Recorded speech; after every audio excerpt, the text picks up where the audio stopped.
Yeah, so that's the story of the first time I smelled another man's ass. It's a pretty good one, wasn't it? Oh, welcome back to the Cream Spot. My name is my name is Dale Earnhardt. This is my co-host, Corncob Rob, a.k.a. Pork Chop Rob, a.k.a. Rob Diggity Dangle Dog, a.k.a. Foreskin Frank. Oh, okay. How you doing, pal? Just hanging on by the foreskin, my man. Do you know why you got the nickname Foreskin Frank? No, please tell me. This guy has more foreskin than any person I've ever... No idea. I have no idea about your foreskin. It's gone, my friend. I really just wanted to make you it's long gone. I'm all head. Feel I only have a shaft. I read an art. Every week I try and go through and find a funny article. Yeah. And the one I found today, there's like a little village somewhere, I don't know, but the town or the village is called Bell End. Of course it is. And they keep on getting their city, welcome to Bell End. It keeps getting fucking stolen. They can't keep it. Well, I'd fucking steal that too. Yeah. So that's what they've got going on. Sorry for the absence again. It was not the intentions. I promise. We are fucking good people, and we have good intentions at heart. Which we can includes putting out a new episode once per week. That doesn't always work out, and more recently than not, it's happened. But last week, I was deathly ill. They thought that the doctor said, you've got the flu. You have the flu. Yeah, swine flu. I felt like I was completely paralyzed with exhaustion at one point. You're just not catching a break at all at this point in time. No. I was miserable. I couldn't move for a day. I was so tired that I physically couldn't get up. They thought I had a fever to go with it. They were like, you have the flu. My wife made me chicken noodle soup, and then she puts on the Facebook page. Yeah. They're going to record. That next morning, that night, I start to feel a little better. All right, I'm going to come out of this. The next morning, I take the angriest fucking goblin shit that anyone's ever made in their entire life, okay? I mean, just pure. Just like the sound of death. And I had the most horrible case of dysentery for 2 straight days. You almost died on the Oregon Trail. Was not vomiting. Nick has died. Nick has died of dysentery. Just violent shits for 2 days. My dad's dealing with it right now. So poor man. Hats off to the patriarch of the Alexander family. I wish you all the best, my friend. But R.I.P. and shit.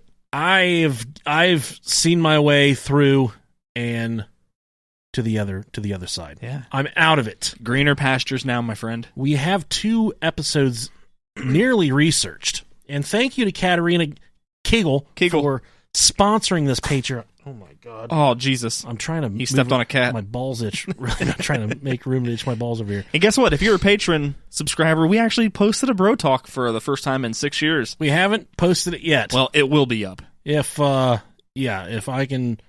Depending on when you listen to this. When it comes to editing, I don't like to do stuff. Yeah. So sometime this week. May save that for sometime in May. Be a good curveball. Okay, there you go. Now, we would like to thank our new Patreon subscribers. If you would like to sponsor a Patreon episode, go to patreon.com/Brohio Podcast. And thank you to our new Patreon subscribers, starting with Dana Stinson. Dana, thank you so much. Then we got Jacob Pilkington. That's definitely someone that likes a finger in their butt. That's what it sounds like. Jacob, you like it. I like it. Thank you for the Patreon pledge. It's all right. Jade Velsic. That's definitely not. She is from a foreign country. Jade, thank you for your Patreon pledge. Very scene-looking picture, though. I like that. Yep. Abby, with an IE, not a Y. Daniel Monaco. Daniel, he's been listening to us for a long time. Thank you, buddy, for your Patreon pledge. Thank you for being such an avid listener of the Brohio Podcast. Yeah, thank you. And next we got Richard, you old dick. Thanks, Big Dick. Thanks, Big Dick. Isaiah Villas. Thank you, Isaiah. Backwoods Barcast. Thank you. That's a nice plug for them. Go check out the Backwoods Barcast. We've played their promo before. Diana Munoz, and the only reason I nailed that pronunciation because Anthony Munoz is the greatest Cincinnati Bengal to ever walk the earth. All right. Jennifer Loss. Thank you. Hernan Hernandez. Hernan definitely sounds like this person was picked on. Maybe not because they suck, just because of that first name. But Hernan, I feel like... well, it's a very Hispanic name. So Big Hearn. What up, Big Hearn? Big Hearn. Big Hearn. Next, we got... Oh, shit. Sam McDing-Dang-Doogler. I guess. I got my ding-ding-dingler. Brad Schlitzer. Thank you, Mr. Schlitzer. And Schlitz is probably the absolute best beer that you could quench your thirst with. Chris Nonis. Nonis? Nonis. I'm going to go with Nonis. I would have said Norris because Norris. I can't see anything, okay? But it's Nonis, I do believe. Yeah, I think so too. One thing we want to get off our heart real quick. Rob and I have been talking this week. We've been kicking back and forth with an ad agency. We've gone a long time, 3 years. I know we make fun of ourselves sometimes. Yeah. We've garnered a substantial following. 13, 14 people now. It's hundreds of thousands. I mean, we're not Joe Rogan. It's not we're not trying to humble brag here. But two guys in a basement, we're at the point now where we could make more than enough money to supplement our incomes. But we've resisted the ads. We've done the Blue Chew thing because that works with the show. It fit, yeah. It fit. If you get what I'm saying. Yeah, and you can fit too for if you just go to bluechew.com, use the promo code BROHIO. But some good shit. We've got an opportunity to where we can supplement our incomes a lot. Several $1,000s a month. And we love you guys, and you've been so faithful to us over the years that why not be completely transparent with you? Definitely. So there's a 99.9% chance that we're going to start to work with this ad agency, and they're going to add in dynamic ads where you'll start up the episode and you'll hear an O'Reilly's ad or a Subway ad, whatever. They drop these ads in themselves, but we make thousands of dollars off of it to where we can focus a lot more on content and maybe even eventually more episodes. Get to the point where we don't need jobs, which that's the dream. Yeah. That's the dream. And this is definitely one step in the right direction of that happening. So if we get the opportunity, if we get an opportunity where,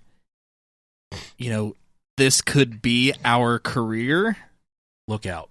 That would be absolutely amazing. That's, it's been the end goal for me all along. Yeah. I just want you guys to keep in mind that we've resisted this for a long time. We're not sellouts, but we're selling out now. Not necessarily. It's not going to change the content. We were waiting for the right time to sell out. It's not going to change what we talk about. It's not going to change anything to do with it. You're just going to hear. There's not anybody like pulling the strings, telling us what we can and can't say. It's just, hey, there's an opportunity for us to run ads just like any other TV show, right? And a chance for us to make a little bit of change ourselves to keep everybody happy. But in the spirit of keeping the show the way it is, for only, if you go to the Patreon page and pledge $1 a month. And then this is going to be a whole change. Once everything kicks in, we're going to refocus the Patreon page as well, too. So, and the thing with Patreon, we literally get pennies for every dollar. Patreon's such a fucked up system.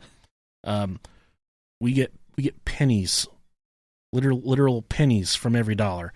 And if you go there and pledge $1, we're going to make all of the episodes completely ad-free available on the Patreon website. Yeah, if you're a patron. Yeah. If you hate the fucking ads, you can go to Patreon and just donate $1 a month or a half a penny a day, whatever. And you can, I guess, what would that be? Like a third of a penny a day? Not a lot of fucking money. Yeah. Whatever. But you can go there, pledge $1, you can get the ad-free content. Which I also want to throw out there. This is the best. Once we start rolling out these ads, if you are, a listener that would, that's not a patron, I'm going to say this, and I'm going to plead and beg for you guys. Download multiple podcast apps. Just subscribe to us on those. I don't care if you listen to it. Yeah. Set it up to download automatically. It does. It helps out a lot. Yeah. Apple Podcasts, Spotify, Stitcher, everything. We want you to buy 4 more cell phones to prove your loyalty to the Brohio, the men of Brohio. But let's tell you about our friend what's his name? Dave. Dave was a duck. Okay, this is the ad I got for the here we're talking about fucking ads. This is the article I got this week. Dave is a duck. Okay, Dave had too many duck buddies. The UK-based quacker was forced to have his traumatized penis. What is a traumatized penis? Surgically removed after it became infected. It became infected due to his insatiable sex drive. Oh. Dave reportedly engaged in foul play with flocks of lady ducks on the reg. Dave's owner, Josh Watson of Torquay, Devon, wherever the fuck that is, said his nymphomaniac pet, this is a fucking duck, would quote mate with female companions, Dora, Edith, and Frida, between 5 and 10 times a day. Ooh. This duck's getting it in 30 times a day. Good for him. What a fucking horn dog. Even when it wasn't mating season, it got to the point where this threesome partners would wander off during sex and even peck at his pecker to ward off unwanted advances, Watson 39 told Kennedy News. Oh, jeez. Unfortunately, the horny drake, i.e. a male duck, paid the ultimate price for his amorous activities. His member became gangrenous. Oh, no. Gangrenous. Oh, no. God. Poor fucking duck dick. The end of his penis had basically died, and it was pretty horrific. Is that like a lucky rabbit's foot? A lucky duck's gangrenous penis? That was really good. I'm proud of you. When antibiotics failed to remedy the problem, Watson took Dave to Bristol's Highcroft Veterinary Hospital. Veterinarian Sonia Miles said overuse and him being far too amorous had caused Dave's member to prolapse and become septic, a condition that could become life-threatening if untreated. You don't want your fucking duck to die. So they lobbed off his putrid phallus, leaving only a centimeter-long stub behind. Oh, no. Poor guy. Duck. Fortunately, Dave can still urinate. The duck penis is only used for sex, Miles said.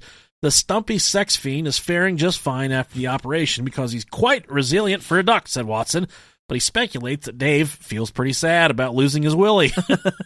However, Dave's lack of penis won't stop him from attempting to mate, according to Miles. To temper Dave's temptations and help him recover from surgery, Watson has since separated Dave from his feathery bedfellows. Man, we are starting a GoFundMe for fucking Dave the Duck. Get him a prosthetic dick. This duck, there's a picture of him. This looks like a kind of duck that would have his dick removed, for really sure. Does.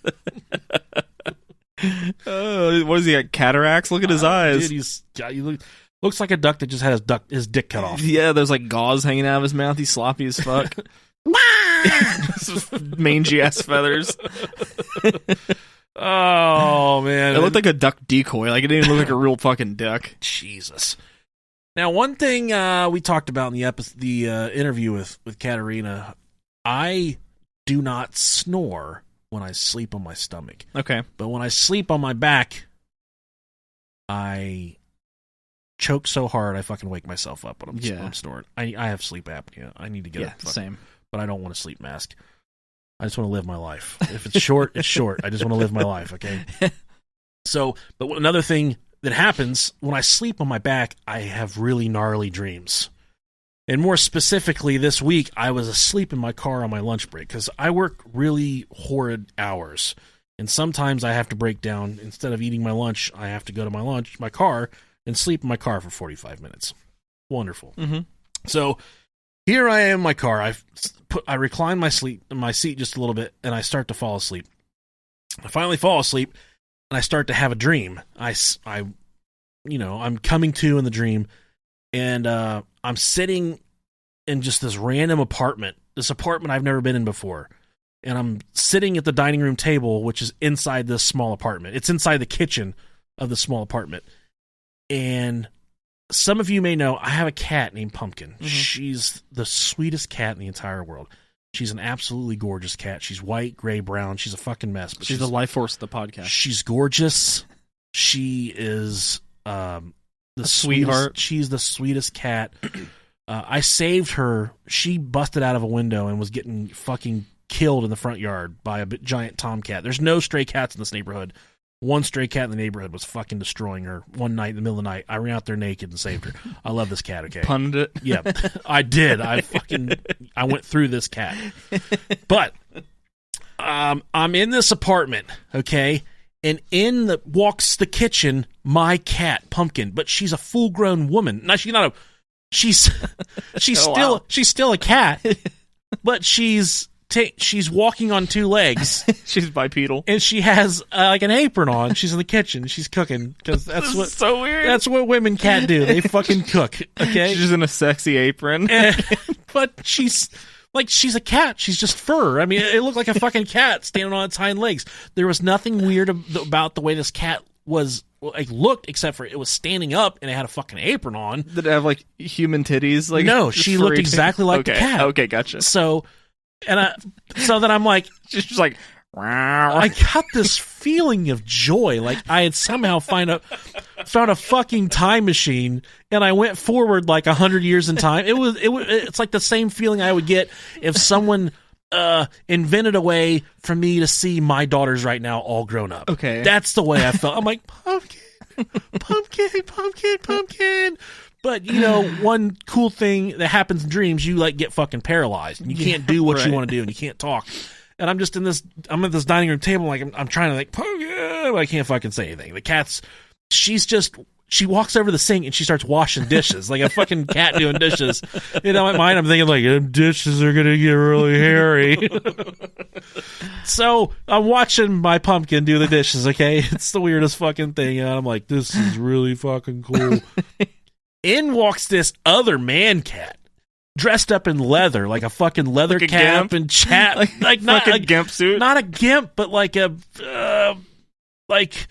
who's the guy from Iron Maiden?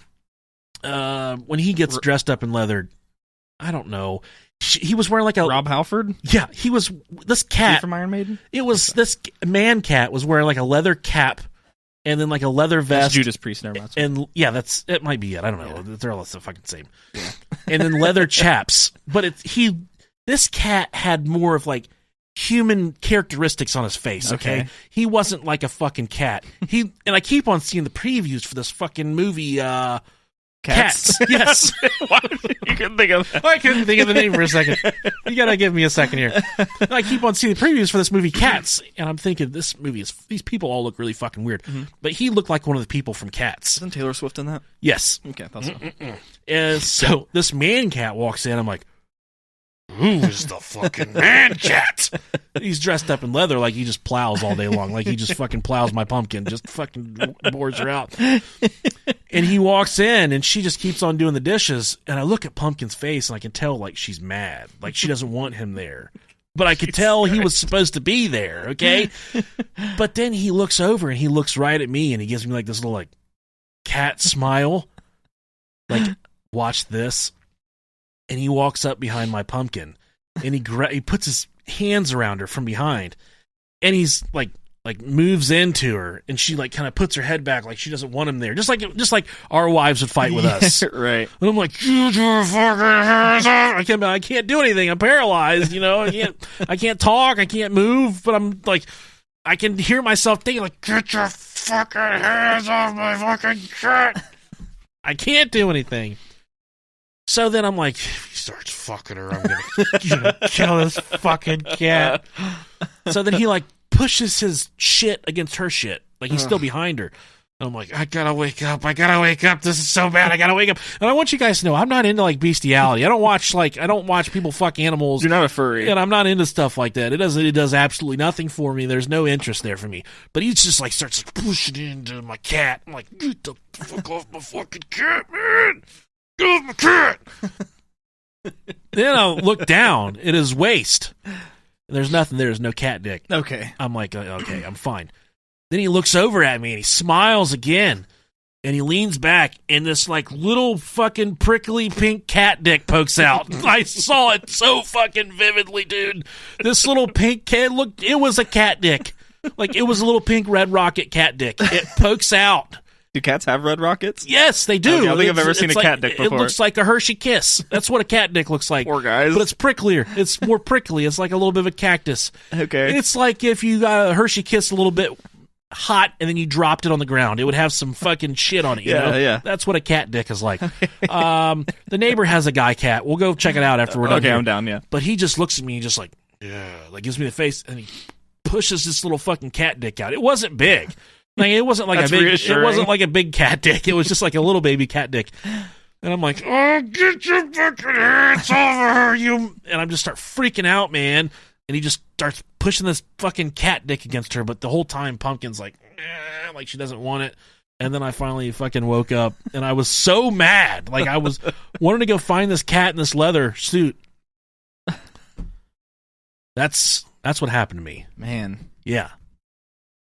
Is that traumatic or what? This episode is 22 minutes in, and we've not talked about the topic. I think I'm kind of traumatized by that. I saw this cat's dick come out. It was like someone was pushing up a push pop when it came out. It just like snuck out of his fur, and it was out, and he started to push it on my cat. If I ever fucking see this cat in person. What a sexual predator. Yes. Yeah, if you see a cat wearing leather around your neighborhood... Call the police!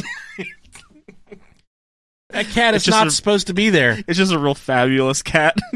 No, it wasn't. You walk up to it, it's like, meow. No, I could tell this cat was like an alpha. Like, he was mean. He was fucking mean, and he was being mean to my cat. And I didn't like it at all. I didn't like seeing his dick touch her. So I've got a really protective nature to begin with because I have 3 daughters. And that's the feeling I got. Like, I was watching my daughter is what it felt like. Okay. Whew, man. I'm so sorry to start the episode off. That's a good one. I know that really hurts you. Poor Pumpkin. Yeah. So thank you to Katarina for sponsoring this Patreon episode. We're talking about St. Anne's Retreat, which is in Logan, Utah. One cool thing about stuff from Utah, we have no fucking clue how to pronounce anything from Utah, and we're really going to upset a lot of people in this episode. Maybe purposely. Yeah, I feel like we're just going to try and suck on purpose for this episode. There's absolutely nothing from that state that we can pronounce besides the name itself, Utah. And there's a lot of Utonians that'll be upset from just how terrible we are at pronouncing things from Utah. It's okay. In spirit of the past Utah episodes, we are not going to research how to pronounce anything. Right. We're just going to phonetically pronounce it. Yeah, so any of you Utahonians that are listening to this episode, we're sorry. You know, there's you get what you pay for around here. There you go. Cat dicks, we got them. Utonians, we got them. We got it all here at the Brohio Podcast. This is the cream spot. This is what you came here for, right? Yeah, just leave it out of the 1-star reviews. You know, someone left us one this week that said, "I'm going to be that guy. Love the show." Left us 1 star. You fucking asshole. Stop doing that. Yeah, sorry. So sorry. Dick. Another name for the St. Anne's Retreat is called Pine Glen Cove. There's quite a few different names for this place. Sounds like a senior citizen fuck house. It does. We all just come here and we suck each other off without our wives because our wives won't fucking blow us anymore. So we just come here and we call it the lemon party. We suck each other's fucking dicks. Pine Glen Cove. The only thing you have to take your goddamn teeth out when you're sucking another man off. You take your teeth off and you teeth out when you suck another man off. I would if I could. I don't ever want. I've been told they get in the way. I don't ever want dentures, man. Might be cool. I'd like to scare little kids with them. Yeah. I told you the story about the guy that popped him out when I was working at Lone Star. They fell out.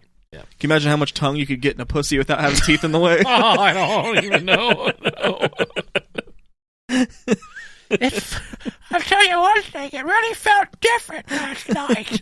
Oh, I took my teeth out. I was really in there. You didn't just feel my teeth, my tongue, you felt my gums too. Oh, God. They also call this place Hatches Camp, Forest Hills, and St. Anne's Retreat. This site is about 6 miles up Logan Canyon in the middle of the... And I don't know how to pronounce this either. Cache National Forest. Cache National Forest.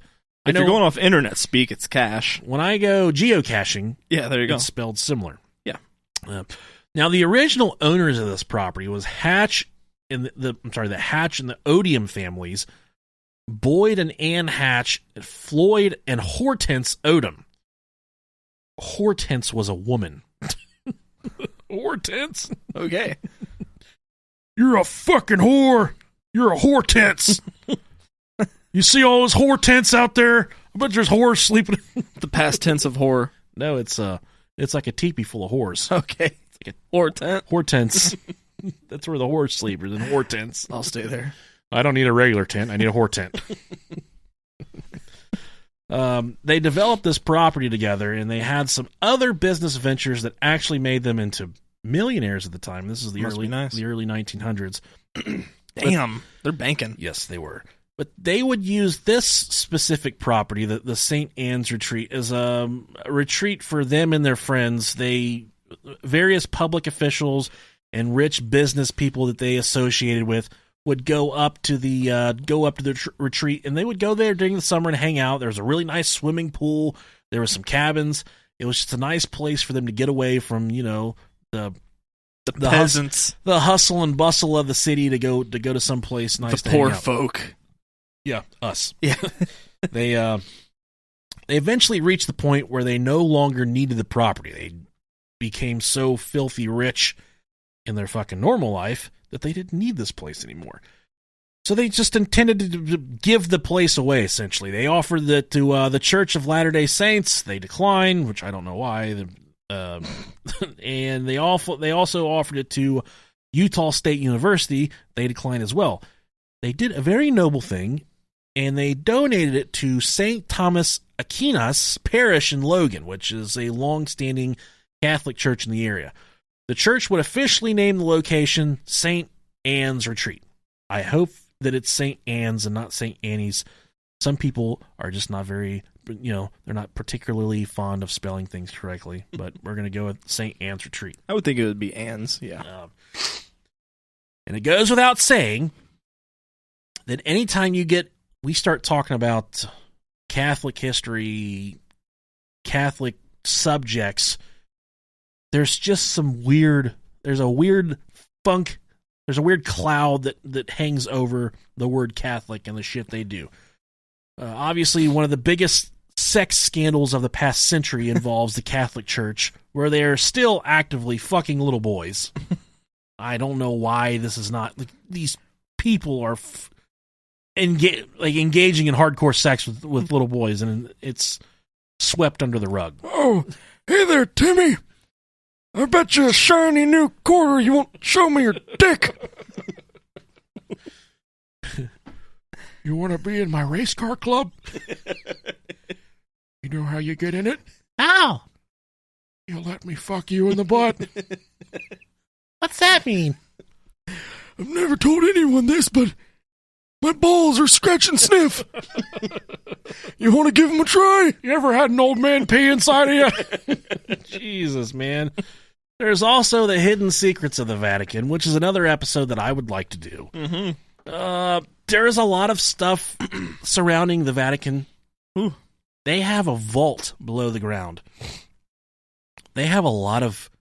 Yeah, there's a lot of shit going on. There's a lot of stuff they talk about being down there. They say that there's certain correspondences and certain literature from, thousands of years ago that are down there in the vault that prove Jesus was never real.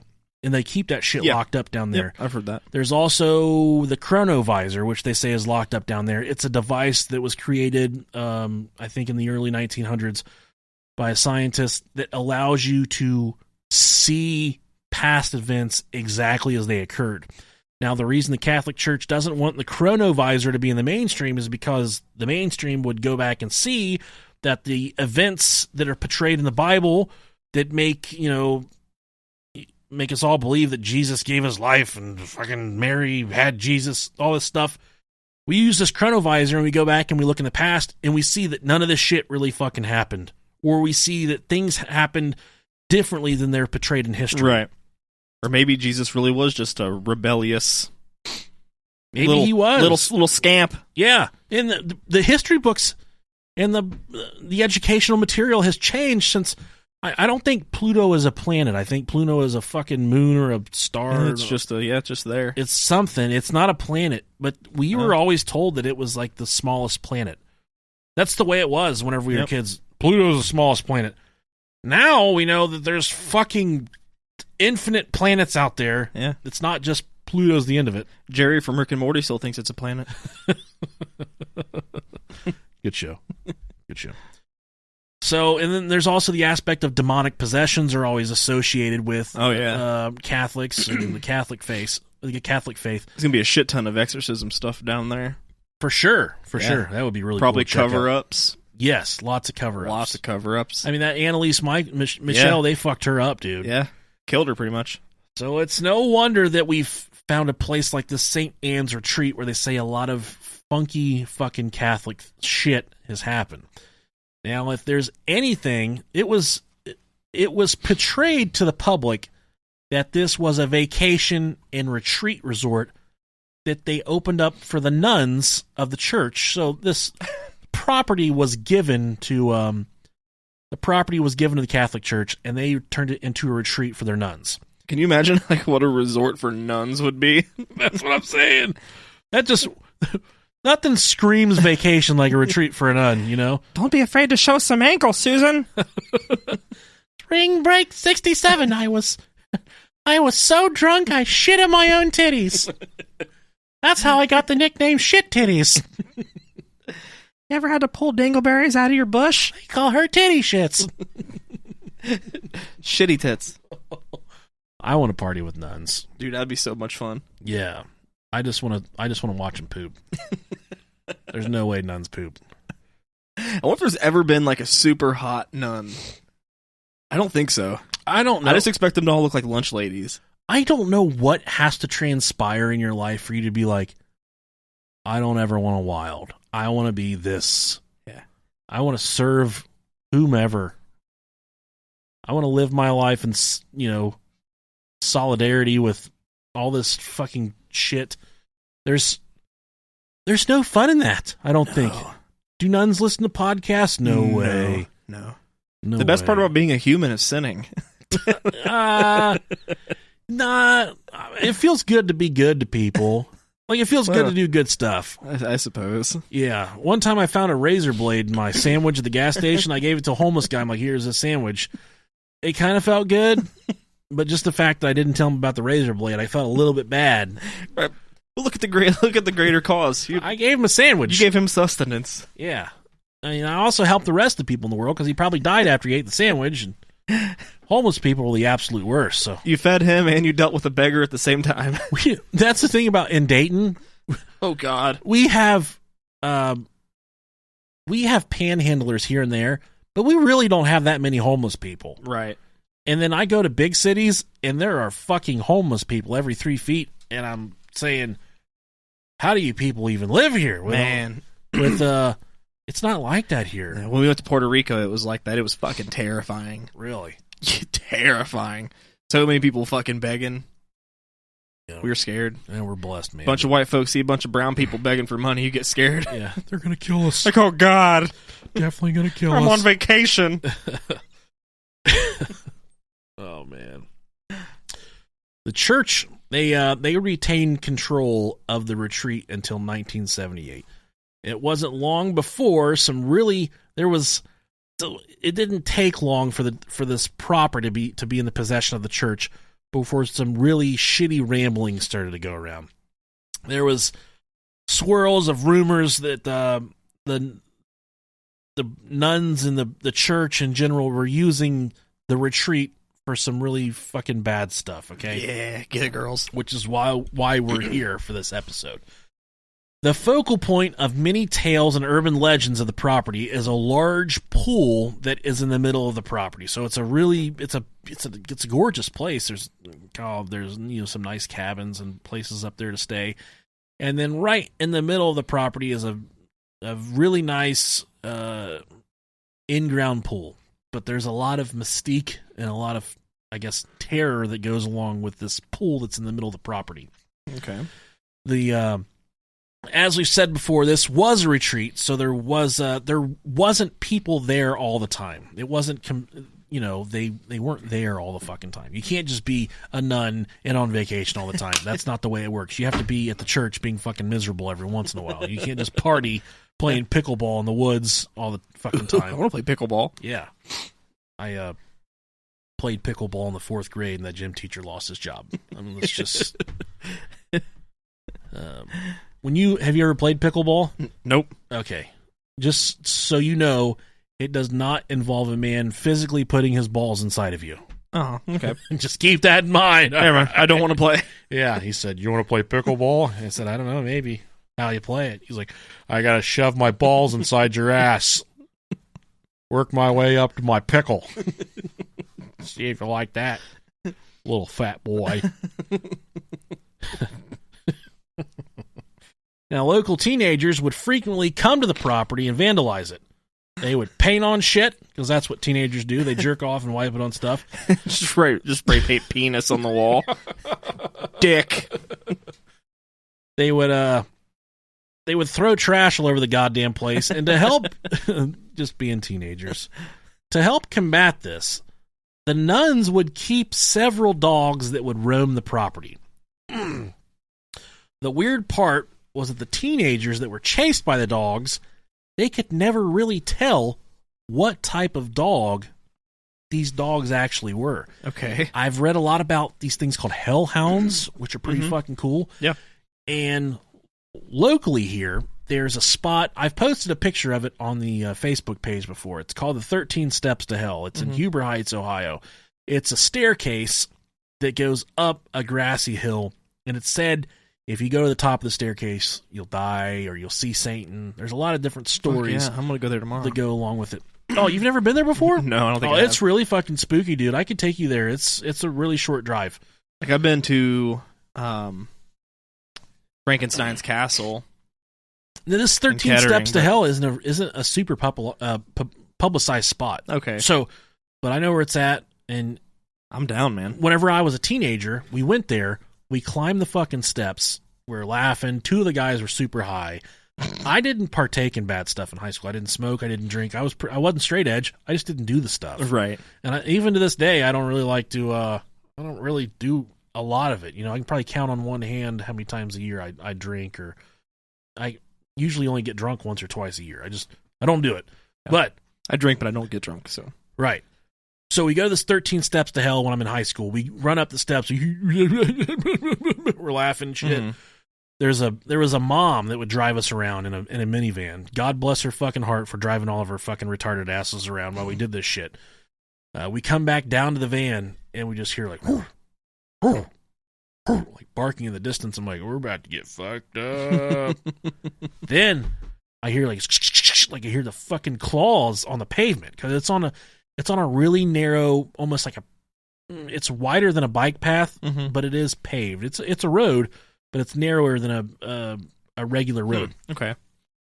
Then down into the darkness, coming up this path, we see it looked like 5 dogs, like 5 large black dogs running towards the van. And we're like, Jesus fucking Christ. We all jump in the van.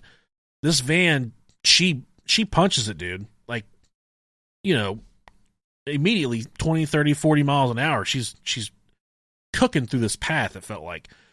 We jumped in the van, such like haste and vigor that we didn't close either one of the side doors. The side doors were left completely open. These fucking, I swear to you, Rob, as real as I sit here right now in front of you, these dogs caught up to the van. They looked like goddamn black wolves. They were fucking terrifying. They catch up to the van, and they're running beside the van while she's going 30, 40, 45 miles an hour. They're staying side by side with the van. Fuck that. Me, Paul Combs, Jimmy Picklesheimer, Charlie Anderson, all in this van, and these dogs. Whose mom was it? Rachel's mom. Oh, okay. These dogs are keeping up with the van, and they're barking, and she, as fast as she can go, And we're all like smashed in there, upside down, laying all over the place. These fucking dogs are just like, they're galloping, but staying pace with the van. Eventually she gets up to like fast enough. She leaves the dogs in the path. But I'm like, I remember thinking like, Jesus, man. I sit up and I look behind me. I look out the back window and I'm like, I don't see the dogs anymore. The dogs aren't back there anymore. They're gone. From as quick as they were running beside the van to us sitting up and looking out the back window, I can't see the fucking dogs. Oof. And these dogs were just, I felt like I could smell that, like the stench from these dogs while they were running next to the van. Like there was like a funk, when I walk into the house, sometimes I'll put my hoodie over my face and scare my dogs, and Bruce shits himself. Like he gets a squirt of poop because you have to get Bruce does not ace. Like dogs, you have to get their anal glands squeezed. Yeah, right. Yeah. And I've never done that for them because the vet will do it and then nothing ever comes out. He's like, they got good anal glands. I'm like, yeah, they do. They got the best fucking anal glands. These guys really love peanut butter too. So I don't take them to get their anal glands squeezed, but I come home and it like, he squeeze his butt, like he gets scared and his butt juice comes out and I can smell it. Like, God damn it. His butt juice. Bruce! Nasty motherfucker. That's going to be my rap name. Yeah. Butt juice. Butt juice. And that's what it smelled like. It was like a funky fucking mist, dude. Ass pus. It smelled like fucking butt juice. And it could have been me, okay? I had a weak sphincter back then. I've really worked it out a lot since then. You get it tightened. But this thing about hellhounds, I buy into that because I had an experience with dogs. Cerberus, was that hellhound? Yeah. I think Cerberus was that. Are you the gatekeeper? He guards the gates of hell. Okay. I'd have to read into that because that sounds pretty cool. But yeah. I think is he the 3-headed flame dog? That's pretty scary. Yeah, it's fucking Is terrifying. that from Harry Potter? There's one of those. There is. But I buy into the hellhound. His name's Fluffy. It is. I remember that. Hagrid's dog. So it's not completely crazy that there was these teenagers would speak about going to the property and being chased away by dogs. This was nearly 70 years ago when all the nuns and the teenagers were fucking destroying the property and stuff.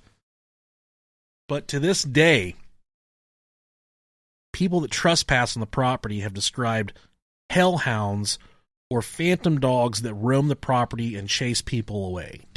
Still to this day, people claim to see these hellhounds and these phantom whatever. That's pretty sweet. They still chase people away, and they always have red fucking eyes too. I thought you were going to say red rockets. Yeah, red cat rockets. They have the biggest dog dicks I've ever seen. And there I was, listening to a podcast. The guy starts talking about a cat fucking his cat. I turned it off. I thought it was trash. We're gonna get one of those this week. Been listening for 15 minutes and the guy's just talking about a cat fucking his cat. Hello, it's me, Dan Brown again. Oh God, we haven't heard from that asshole in forever. I'm pretty sure that he keeps his iPod in that lock below the Catholic Church. No, he turned the Vatican. His iPod's at that Zach Baggins museum ever since he listened to us. It's just like 3 hours of like Tori Amos is all that's on there. Tori Amos. I don't know why I even said that. The worst. I'd fucking give that thing away too. In 1986, a woman by the name of Diane Browning wrote a Halloween story for the local newspaper based off of stories provided by the locals about St. Anne's Retreat. Oh, yeah. This newspaper was the Herald Journal. Now, when we were going through the topics she gave us, I checked into St. Anne's Retreat. I said, there's nothing. I can't find a whole lot of stuff. Yeah, I remember you saying that. Then I stumbled upon 40-page. Some fucking lady did a 55-page master thesis on this place. I meant to get her information and thank her, but it was from like 1996. This was saved as a PDF document. Oh, she's dead. On Google Documents or something like that. Yeah, she's probably definitely dead. But I was like, what a godsend this is. This is a really cool topic. I know no one's ever covered it. Not many people have probably ever covered this topic. But the fact that we found so much detailed information, thank you for doing such a stupid master thesis. I'm sure you fucking failed whatever class that was. But you did it on this. 55 pages. Woo. Godspeed. God bless you. And the story, these provided to this newspaper that Diane Browning covered, They spoke of nuns who would go to this retreat and disappear. There was also whisperings that these nuns were taken here by the Catholic Church to be beaten and raped. Oh, God. There was... They wouldn't be a nun anymore if they were they? Is that how that works? They would have... They get denunned? None... They have nothing to go to church for anymore. Oh, God. So they would take these nuns here to punish them for being bad nuns, to beat them, and to rape them. The article speaks of one specific... I'm spitting over here. Sorry. One specific incident where a nun was sent to the retreat where she was to be hidden for the duration of her pregnancy. Oh. A lot of nuns... There was a claim that a lot of these nuns here at this St. Anne's retreat were not there specifically for recreation. These were nuns that were sent there that were pregnant. So Sexy nuns. Yes. These women would get pregnant, and in order to keep them part of the Catholic Church, they would send them to this St. Anne's retreat where they would basically be recluses until the duration of their pregnancy. And then they would do horrible things to the babies once they were born. That sucks. Yeah. The nun that we're talking about here, she would eventually give birth, and immediately after she gave birth to her baby, she drowned the baby in the swimming pool in the property and immediately took her own life. Jeez. So you want to talk about some darkness surrounding a place. If a nun kills her fucking baby and then kills herself, the place is definitely haunted. I don't think I believe in ghosts, but that place is definitely fucking haunted. No doubt, yeah. Man. There was some stories provided. These are first-hand accounts and stories that were passed down over time, but we have a few different stories here that are directly related to the property. This first one's called the Old Nun. Okay. It's a little redundant. Yes. We like young nuns here. Right. We like young cum. Oh. Wait, I said young nun. Oh, okay. I didn't say young cum. I misheard you there. Yeah, I'm just falling apart. Man, wet your whistle, dog. I'm still terminally ill. It's okay, man. I'm not judging. But this first story is called The Old Nun. Okay. I once heard of some kids from Hiram. Hyman. That went up to the old Catholic nunnery in Logan Canyon. There were 3 boys and 3 girls. It was really late at night when they went. The guy had wanted to really scare their girlfriends. All right. They got out of their car, walked down the path towards the nunnery. Along the way was a couple of ponds. When they walked past the ponds, little hands reached up and grabbed all of them around the ankles. At that point, you gotta fucking go, Rob Dog. I don't know why, but every time I kind of giggle every time I hear the word nunnery, because my initial thought, and I don't know why I think of this, but anytime I hear the word nunnery, I just assume that it's like set up like a chicken coop. And there's like little nuns sitting on like birds' nests. I don't know why. That's the dumbest fucking thing I've ever heard. It's fucking stupid. That's the dumbest shit I've ever heard in my life. It's fun, though. Yeah, it is, I guess. Bunch of goddamn chicken heads. That's why I still, to this day, if I see a group of females, and usually it's people that are acquaintances, I'll walk up and say, "What are you fucking chicken heads doing?" And it catches people off guard still. Just like a bunch of random women if you walk up and say that. I don't do it to randoms. I'm excuse me? I've definitely said it to your wife a few times before. Yeah. She's definitely heard it before. Yeah. But she... probably like my wife and Stacy or something. Your wife will give it as much as I take it. Or as much as I give, she fucking sends it back. That's why I married her. Amongst other reasons. But so these people are walking through, and baby hands are coming up out of the water and grabbing them on the fucking ankles. No thanks. First of all, fuck that. They were all so scared that they took off running back to the car. Some of the guys started asking around as to why this happened. An old priest that lives here in the valley told them that when there were people from the church living there, some of the nuns became pregnant by the priests. Ugh. The nuns would carry the baby to full term, and then to save the church from embarrassment, they would drown their babies in the ponds. When strangers enter the property and walk by the ponds, the baby spirits will grab at them. then try and pull themselves out of the water to keep from drowning. Whew. Man, That just made my fucking skin crawl a little bit. I don't like it. I do not like dead babies. Don't like them at all. No. This next one's called the Freezing Nuns. They're so cold. Yeah, we'll let Rob Dog take this one. Sure, freezing nuts. St. Anne's was a place where nuns could go on vacation, usually in the summer or winter. One winter, a long time ago, you always know stories good when it just says a long time ago. Long time ago. Some of the nuns went there to stay. It was a very severe winter with lots of snow, so man had to bring their supplies to them every week. He would take their fuel and food to them because it was the only way they could get it. One week, the man couldn't get his wagon through, and he had to wait for about 2 weeks before he could go up there again. He finally made it to the retreat, and he found all the nuns had starved and froze to death. In 2 weeks? 2 weeks. They were... God damn. They were weak. Eat some fucking rocks or something. Eat each other. Jesus Christ. I mean, shit. I mean, you gotta do what you gotta do, buddy. I hope I'm never presented with a situation in my life where I have to eat another fucking human. It's like, you know what? Yeah. I'll do it. sorry about that calf meat, buddy. That sure tasted good. What's that book, Lord of the Flies? Yeah. Yeah, the fat kid would be gone. It's always the fat kid. Yeah, it's always the fat kid. He noticed that their bodies had been chewed by dogs. That's a little left turn there. Yeah. He was very worried about this and was just leaving when he saw one of those nuns whose name was Hakita.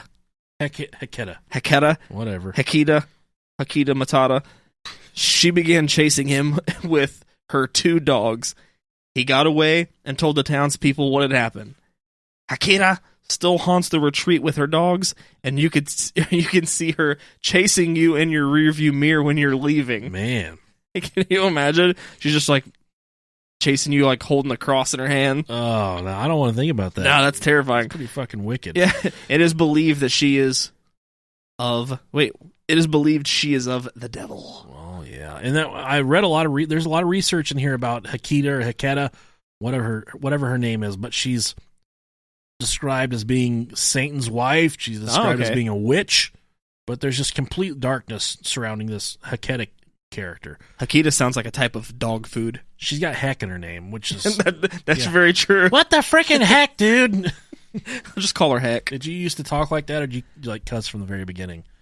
I don't ever remember talking like that. I just remember cussing. Like, what the freaking heck, man? Yeah, I think I started cursing when I was like in the 5th grade. You start to beat your meat, your mom walks in. What the freaking heck? That was the 6th grade. I'm trying to clean my penis. I'm oiling my guitar strings. Dude, I used to clean my penis way too much. Yeah, me too. I told you about my experience with my little brother's shit today. It's quite terrifying. I had the cleanest penis in the town, though. Yeah. You boys ever seen a dick so clean? I got a polished dick. Not a Polish dick. I was going to say, not a Polish dick. I got a polished dick. This one's called The Dead Nun in the Pond. Oh, okay. Okay. So I like my nuns. There's, we don't really know what's going to happen in this story. No idea. St. Anne's Retreat was originally established up Logan Canyon for Caches Valley's Catholic nuns who needed to get away from things for a while. One nun got herself in trouble, and as time passed, her problem became more noticeable. Her superiors knew that something needed to be done. She couldn't walk the streets in her condition, so she went to the St. Anne's for the duration of her pregnancy. The mother superior at St. Anne's talked this nun into putting up the baby for adoption when it was born. Man, like, the one thing you have to do when you're a nun is not get fucked. Well, I mean, it's like all these nuns are just like... It's human nature, man. Right. It's human nature to set on a wiener. That's very true. Male, female. I've fallen into that trap so many times. Human nature just... That's why it's so crazy for, like, specifically, like, the Catholic religion, because the priests are like, you know, they have to abstain as well. Nah, not really. Well, abstain with women. We don't care if you... We don't want you to fuck anyone unless it's a little boy. That's perfectly fine. It's so odd. It's very odd to say that. Yeah, see, I struggle. We wouldn't have been here unless somebody fucked. Yeah. Think about it. I mean, God made Adam and Eve, not Adam and Steve. I hate when tell the Catholic Church that. I hate when people say that. It's so fucking stupid. Redneck. I think that you're right, and I really struggle with religion now compared to when I was younger. Yeah. When I was younger, I'd be like, Jesus, Jesus is my favorite friend. Jesus helps me get through when I'm feeling like I want to jerk off. I always wanted to believe, but I don't think I ever have. I absolutely think there's a... Oh, God, I don't know if I think it. I'm scared to think that when the light switches go off, it's done, Rob. Yeah. That scares me to think, like... I get that. You and I are not going to be... One day it's just going to happen, and you and I aren't going to be a part of each other's lives anymore. Let's be totally honest. When we die, probably nothing's going to happen. I don't know. We're just going to be dead. That's what scares me. I'm terrified of death. Yeah, I am too. But I don't want that to fucking happen. So then I'm scaring myself into believing, like, gotta give it up for Jesus, so when I die, I can still hang out with Rob. That's why it's so weird. Like, if you think about it, it's like you could literally die at any second. So it's like, when do you... I'm a lot closer than you are. Let's get that out of the way. Especially after these past couple of weeks. Yeah. You got 1 foot in the grave. Right. I don't want it to be like that. So right. You want to have time to say your amends to Jesus. Yeah, I want to buy in and think that there's something else that happens after this. Yeah.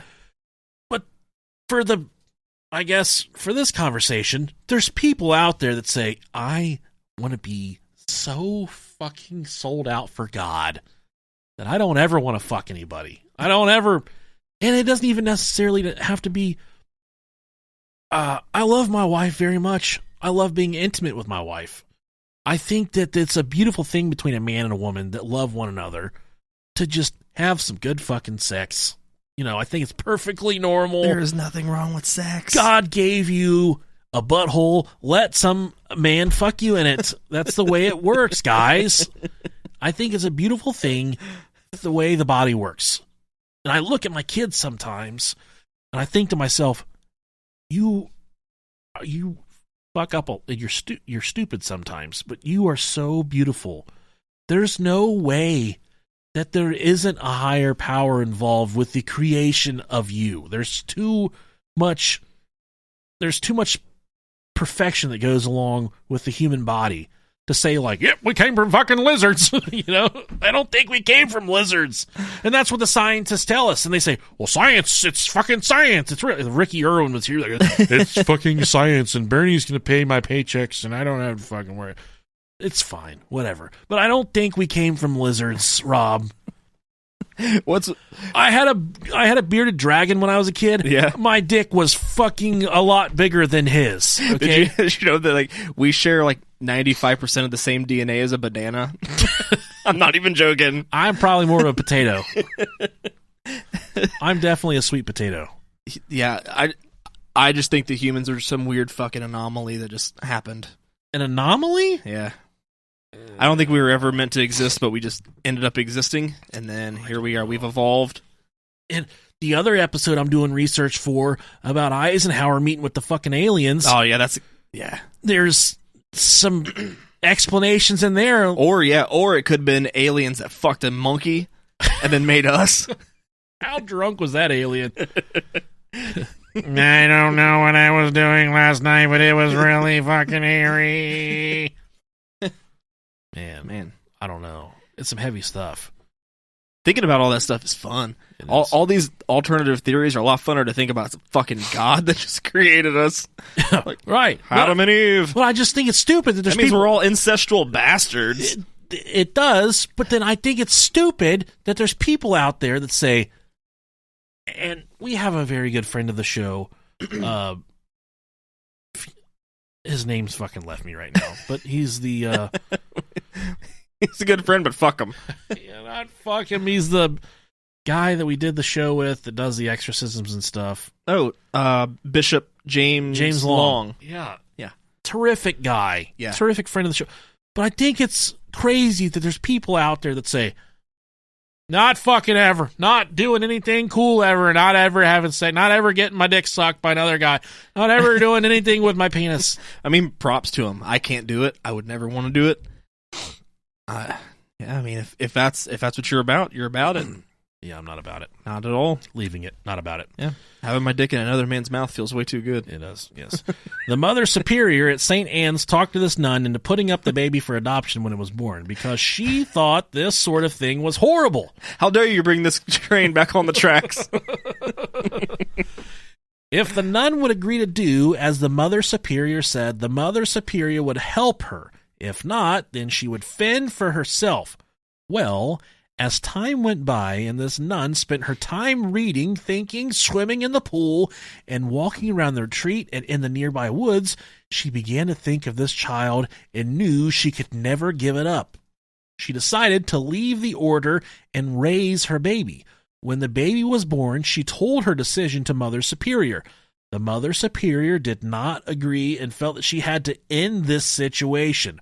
One day, when this nun was sleeping, the Mother Superior would actually do this. I'm sorry.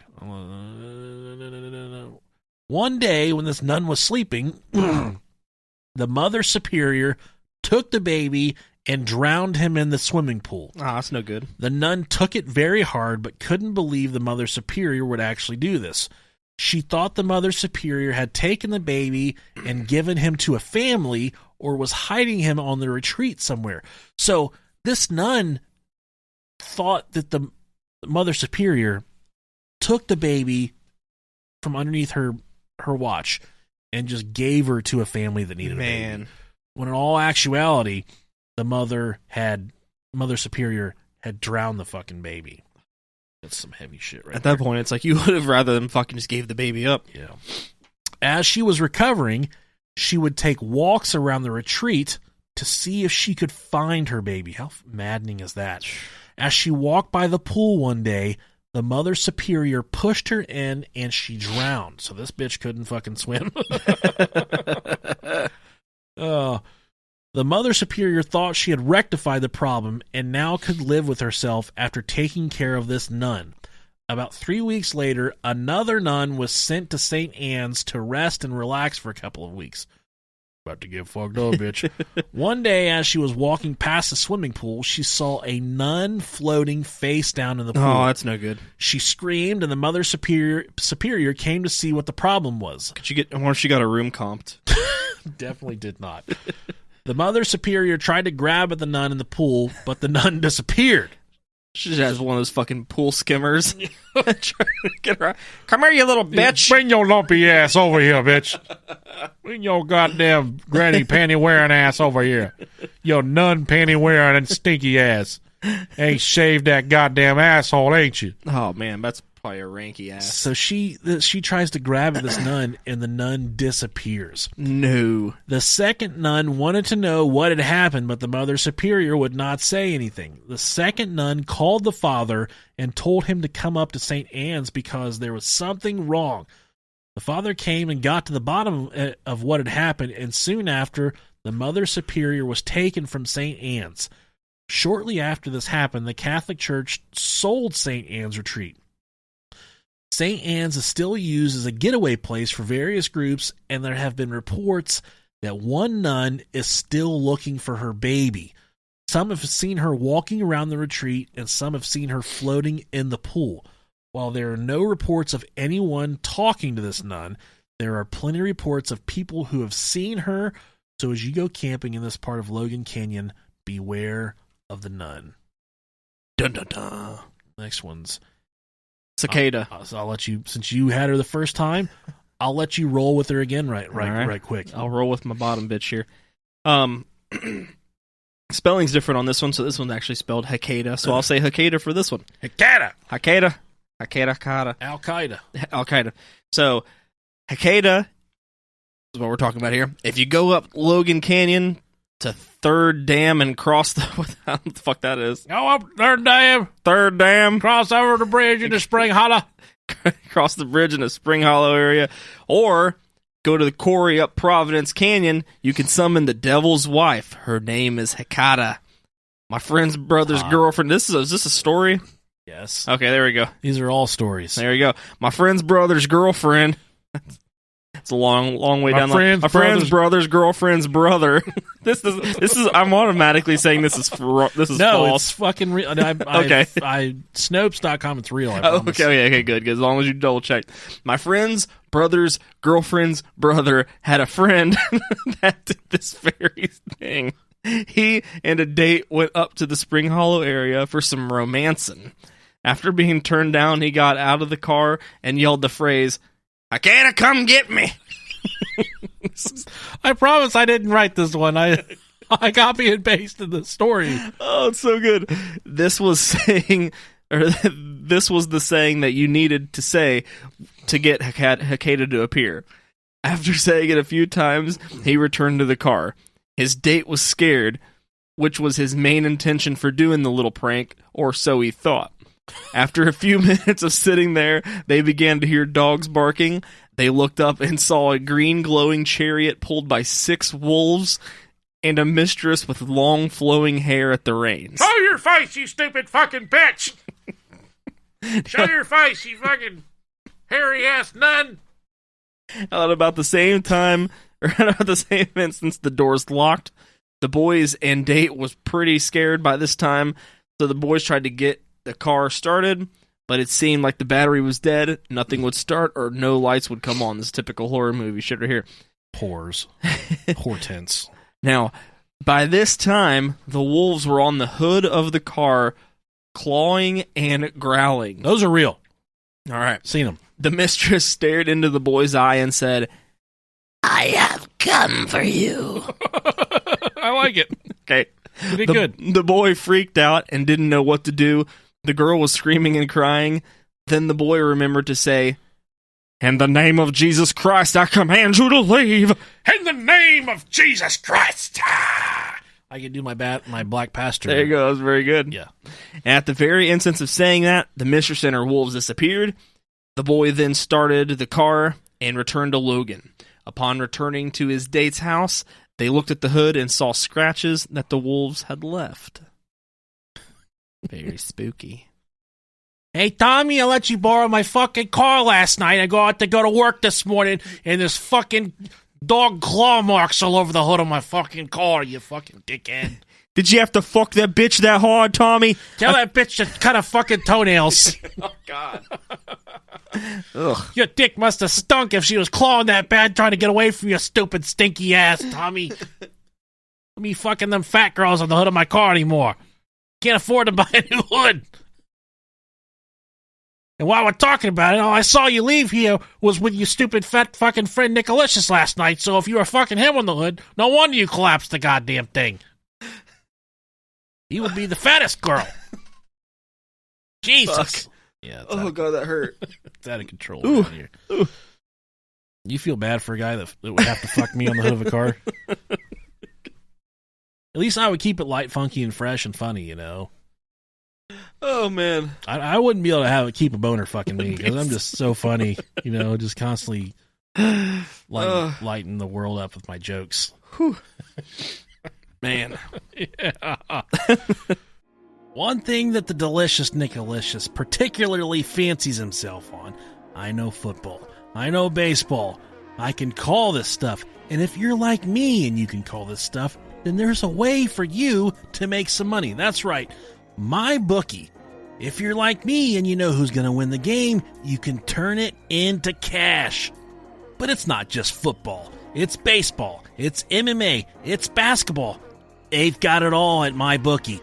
If you want to take a little bit of money and flip it into a lot of money, they give you the opportunity to do parlays. So quit sitting on the couch and watching the games. Turn it into money, guys. Go to mybookie.ag. That's right, mybookie.ag. Take that money and make some money. But boy, do we have a special deal here for you at Brohio. If you join right now, MyBookie will match your deposit halfway, all the way up to $1,000. That means if you deposit $2,000, you will get an extra $1,000 in free money to play with. All you have to do is use the promo code BROHIO, and you will immediately take advantage of that offer. That's right. Promo code BROHIO. That's Brohio to take advantage of mybookie.ag, their generous sign-up offer. That's right, guys. Visit mybookie.ag.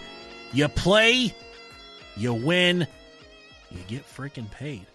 Gentlemen, do you remember the days when you were ready to go downstairs a little quicker? Things weren't quite as hard as they are now. Things have changed. Things are different. Things aren't as hard as they used to be. You're getting older, fatter. Your balls look more like raisins than ever before. It is like the clouds have separated in the sky from up above, and the sun is shining through because we have something to tell you about called Blue Chew. You see, now you can increase your performance and get that extra confidence in bed. Now, Blue Chew brings you the first chewable, same FDA-approved active ingredients as Viagra and Cialis. Yeah. It's time to get real for a second, guys. Let's break it down. We're talking about Blue Chew. That's BLUECHEW. Blue Chew, you can take it any time, day or night, even on a full stomach. And since they're chewable, this stuff's going to work twice as fast, Rob Dog. And I'm going to tell you about my experience with Blue Chew, Rob Dog. Okay. I got Blue Chew, like I've said before. My wife loves this stuff. She says, don't quit, get it. And I'm just hitting it till I can't hit it anymore. Rob, I'm getting the confidence and the longevity that I have not had in a long time. She's saying, let's go once, let's go twice, let's go 3 times. By that time, the sun's coming up. It's time for biscuits and gravy. That's what Blue Chew can do for you, Rob Dog. Sign me up. So if you're like anybody else and you could benefit from some extra function and more confidence where it counts the most, yes, that's your wiener, Blue Chew is the fast and easy way to enhance your performance. The Blue Chew is prescribed online. It's discreet, shipped straight to your house. They won't, it's not going to tell what it is on the package, so you're safe there. You don't have to have those awkward stares from the mailman or mailwoman. The neighbor lady, I picked your mail up for you. I noticed that your dick doesn't get hard anymore. you don't have to deal with that. You do not, and that's what I worry about.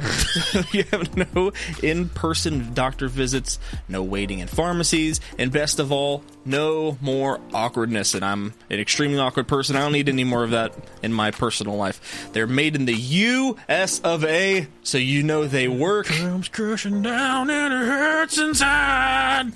And since Blue Chew prepares and ships direct, they are cheaper than a pharmacy. Right now, we've got the deal of all deals for the Brohio listeners. Do it. Visit BlueChew.com. That's BLUECHEW.com and get your first shipment free when you use the promo code Brohio. That's BROHIO. All you gotta pay is the $5 for shipping, Rob Dog. Again, that's BlueChew.com. Promo code is Brohio. Blue Chew is the better, cheaper, faster choice, and we thank them so much for sponsoring the Brohio podcast. The next story, Witch Heketa.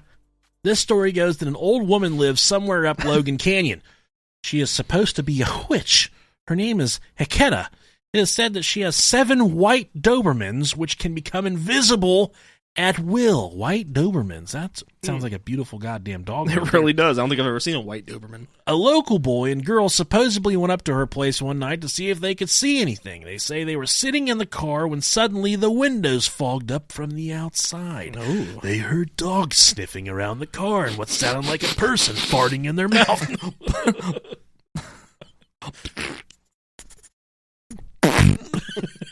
Yeah, that's what it sounded like. The local boy and girl supposedly went up to her place one night to see if they could see anything. They say they were sitting in the car when suddenly the windows fogged up from the outside. They heard dogs sniffing around the car and what sounded like a person breathing. A hand rubbed away some of the moisture like a person breathing. A hand rubbed away some of the... I copy and paste a double right there. On the passenger... No, Okay. you did. A hand rubbed away some of the moisture on the passenger window by the girl, and an old woman's face looked in. That would be pretty fucking scary right there. It's a boner killer. Hey, can you shave your upper lip, please? The girl went into a sort of trance and floated up off the seat a few inches. Hey, ma'am, I'd really appreciate it if you didn't look into my girlfriend's asshole. We're trying to fuck. Yeah, I'm trying to get laid here. The boy got the car started and drove home quickly, where his father, who was a Mormon bishop, Mormons. gave the girl a blessing, and she snapped out of the trance. The boy drove back up there the next day and said that there was 7 dog collars on the ground. Oh, man. 7 fucking dog collars. Not 6. I can defend myself from 6 dogs. 7 dogs, I'm fucked. I'm a big boy. I've worked my weight up just in case if I ever have to fight off 7 white Dobermans, I can do it. I can handle 6. What was that guy, Anthony Ruiz? He did not handle that guy last night. No. He got his fucking shit pushed in. Yeah. I'm so glad, because that was a fucking fraud in the first place. He had no business beating that man in the first fight. Anthony Joshua was a big motherfucker. They don't even look like they're in the same. That is a man. Yeah. He's a chiseled bronze god. That Anthony Ruiz came in overweight last night. He came in I didn't know that. fatter than the last fucking fight. Then how was the belt still on the line? How is not overweight? It was heavyweight. He came in fatter than he did the last fight. Yeah. And the thing is, like, I saw pictures from his camp not too long ago. He He was was jacked. Yeah. What the fuck happened? I think it was photoshopped. It had to have been. It had to have he looked been. like he was in, like, killer shape in those pictures. I said, man, this guy's on it. And then last night... He looked like he just, like, crashed, like, 16 quinceañeras and was, like, ready to fucking go. Looked like he had a Yeti cooler full of fucking Dumbo pudding just sitting, whatever, just... He was not ready to fight that man last night. No, not at all. You can't be that fat and fight a super jacked black dude and be ready to win. Right. Not gonna happen. Yeah. Not gonna happen. Let's go to the next one. Another Hecate story. That's Hecate. Yeah, okay. I actually know this one because from Percy Jackson. So, Hecate is a goddess in ancient Greek religion and mythology, most often shown holding a pair of torches or a key, and in later periods depicted in triple form. She is variously associated with crossroads, entranceways, light, magic, witchcraft, knowledge of herbs and poisonous plants. I need some fucking herbs. Ghosts, necromancy, and sorcery.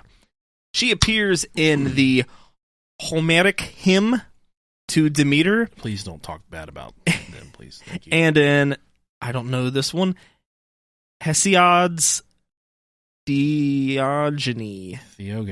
I almost say theogony. Okay. I might be wrong, though, but I'm an idiot.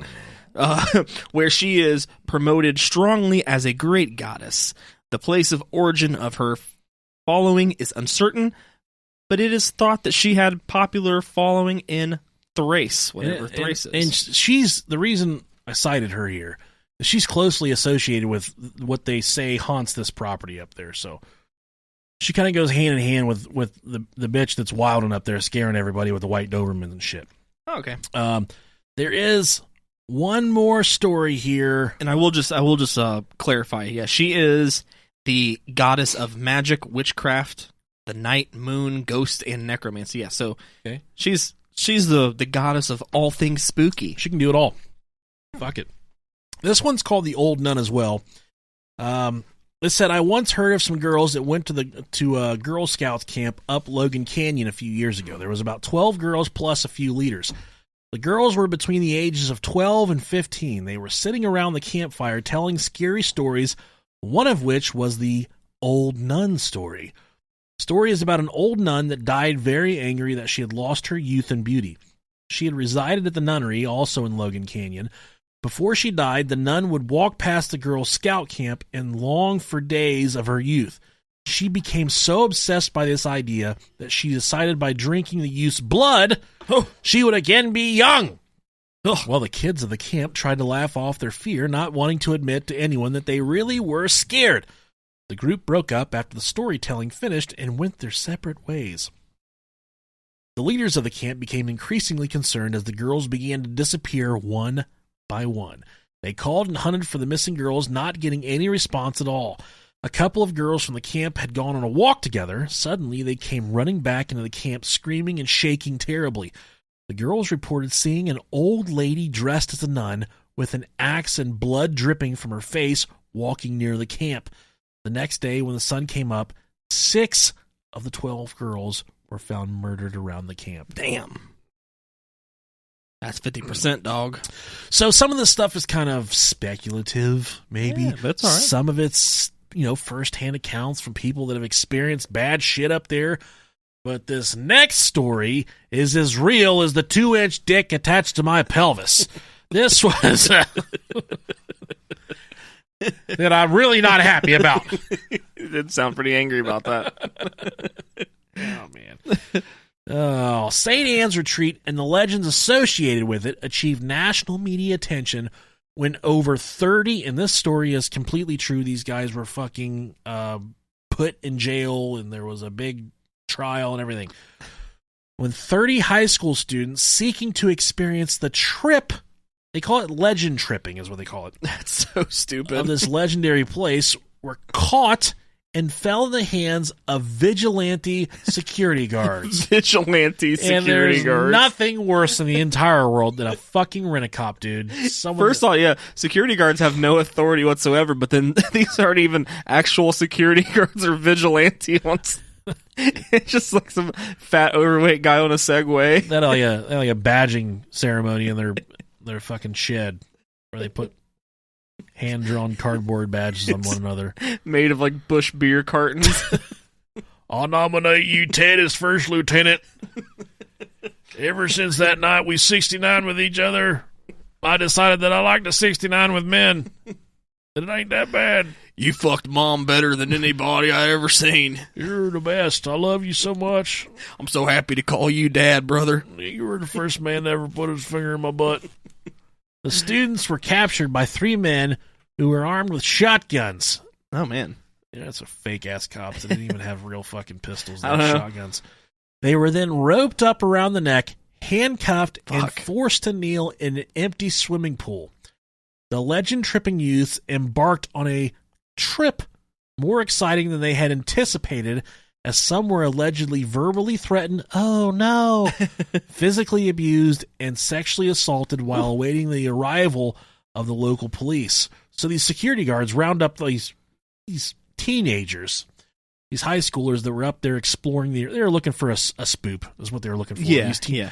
And these vigilante security guards wrangle these fucking kids up, Bend them over and shove their shotgun up their assholes. zip-tied their hands together, and put them Man. all in the empty swimming pool where, all the fucking dead babies were said to have been from. Yeah. They put them all in this swimming pool and made them sit there until the cops got there. This is an exceptionally rural area. It took the cops a long fucking time to get there. Yeah, I would assume. I swear to God, if I would have been one of these parents of one of these kids, Oh, yeah. stone cold stunners going out everywhere to all these rogue security guards. Oh, they better Swear be to God. selling it like The Rock, too. What followed this incident was a public uproar against the watchman's use of the force against the trespassers. Well, now, yeah. this next part is an original newspaper article from that evening. Oh, okay. The Cache County attorney Friday morning filed 6 felony counts of aggravated assault against each of the armed security guards who confronted 38 teens and young adults in Logan Canyon a week ago. So there was 8 kids that went up, and they captured the 8 kids and kept them in the pool. Mm-hmm. And there was 30 more kids behind them. They're like, well, they're not coming back. We better go fucking find them. Yeah. So the 30 more kids went up there, and these security guards captured the 30 more kids and put them And fucked all them, too. in the swimming pool. Yeah, but what is? There's a part of me that thinks like some of these kids are like, this is fucking cool. These guys are fucking. These guys are fucking with us. Like, Yeah. these guys are fun. This is pretty fucking cool. They're making this place seem pretty fucking legit. Let's get in the swimming pool. Then Herbert pulls down his pants and he starts like, Let's take a good look at my dick. I'm all balls, but I can still fuck you. That's what I have to It's just like that duck.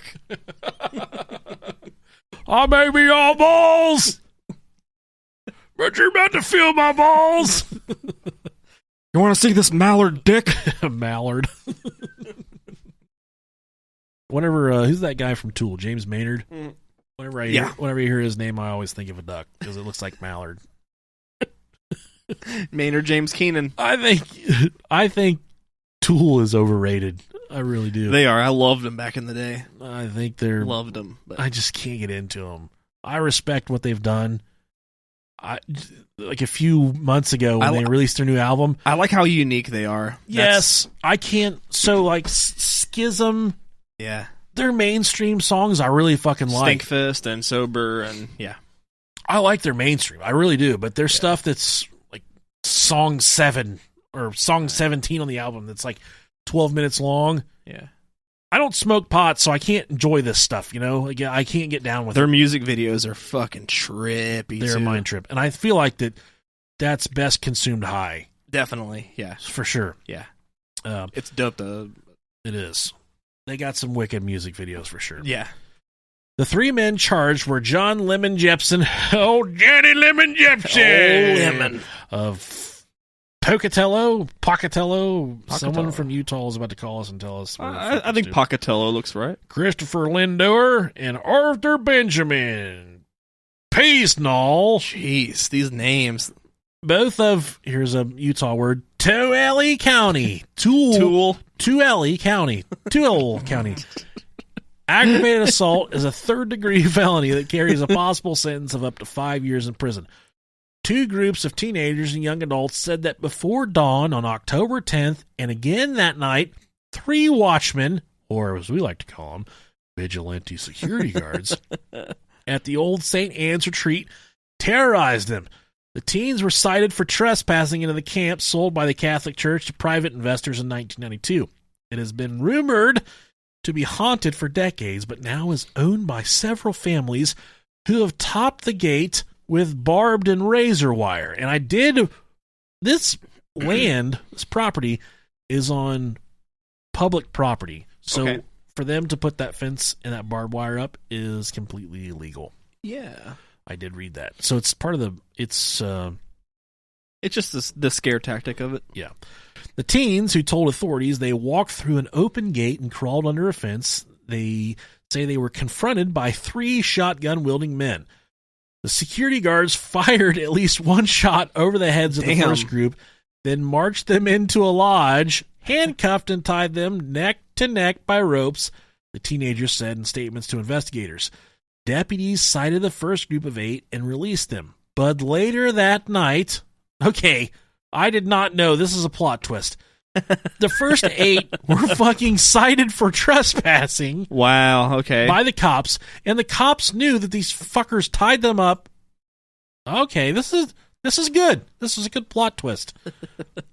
So the cops knew what these guys did, and they're just like, yeah, fuck it, you did a fucking good goddamn job. You got these guys, and you shot your shotguns at them, and you didn't fuck them. Thanks for defending your retreat here, buddies.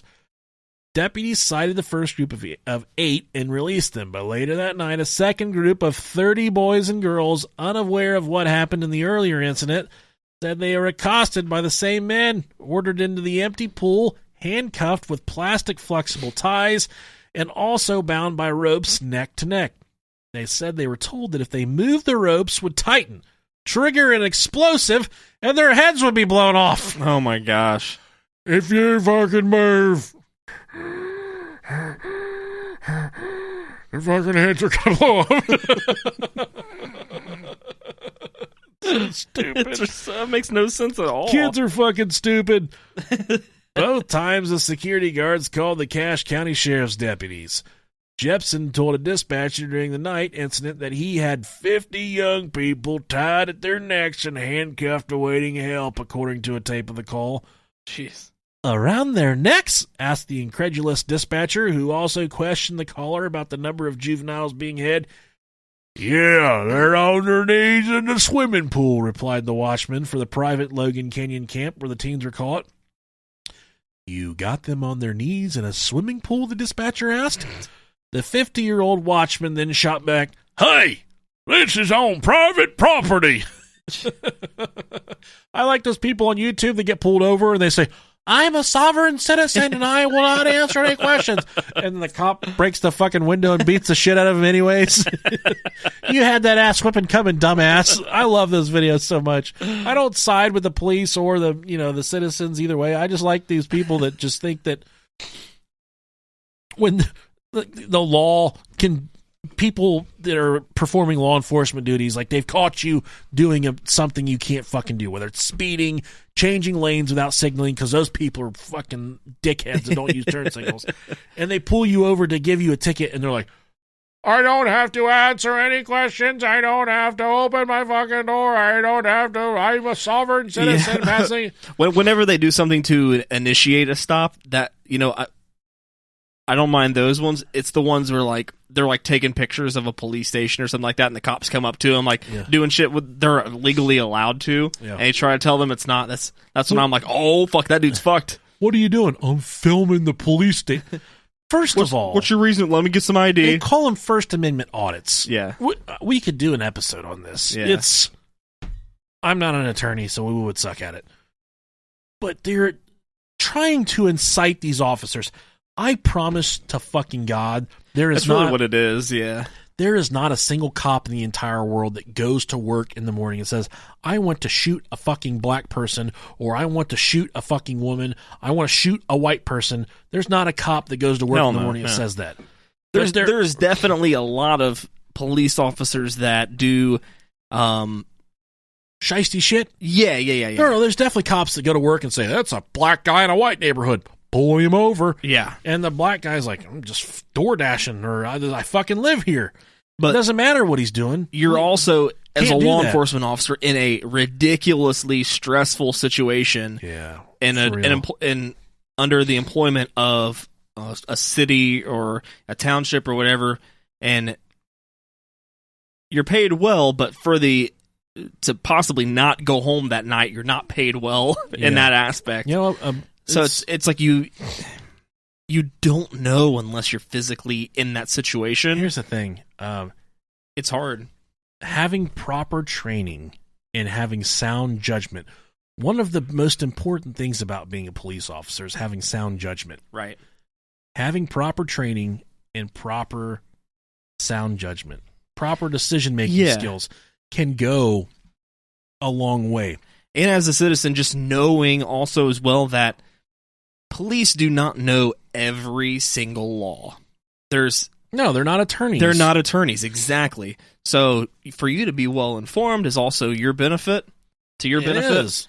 But, it's for a cop that's worked don't push your fucking limits. For a guy that's worked in a township for 28 years, writing traffic tickets in school zones. Yeah. If you send your kid to school and you see a car zip through there going 70 miles an hour, you want that motherfucker to have a ticket. Right. There's a guy that's been doing that for 30 years. That's all he's really done. Mm-hmm. Then one day he's running radar in the school zone and he gets a phone call, someone filming the police station.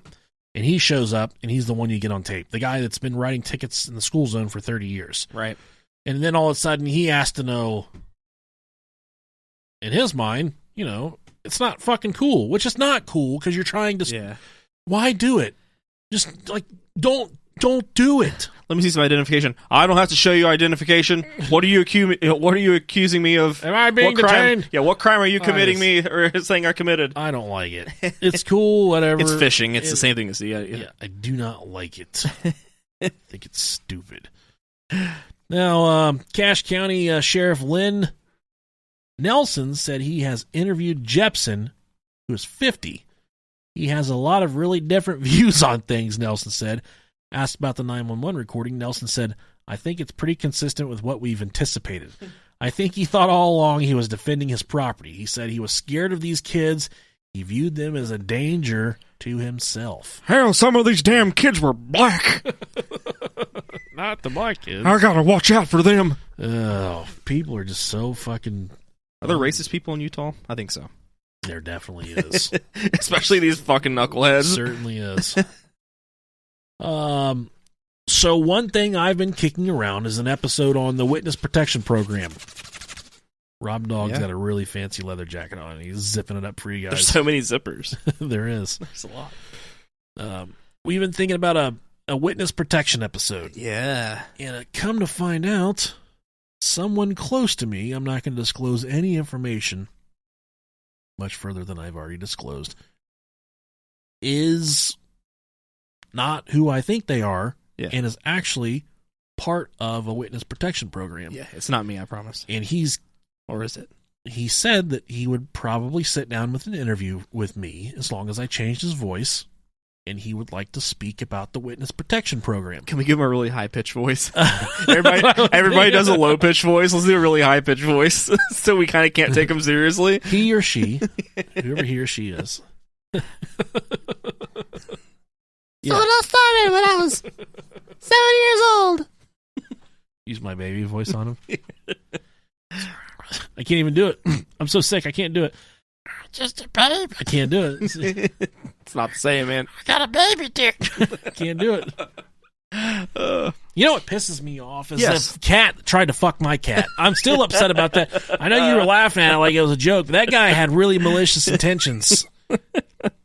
A cat dick is prickly. It's like sandish. It's like sandpaper, like their tongues. You ever been licked by a cat? Hell before? yeah. Hell yeah. Oh, You don't even want to know. you don't think I've ever been licked by a kitty cat before? What are you thinking right now? You don't know how much catnip I've had to throw away.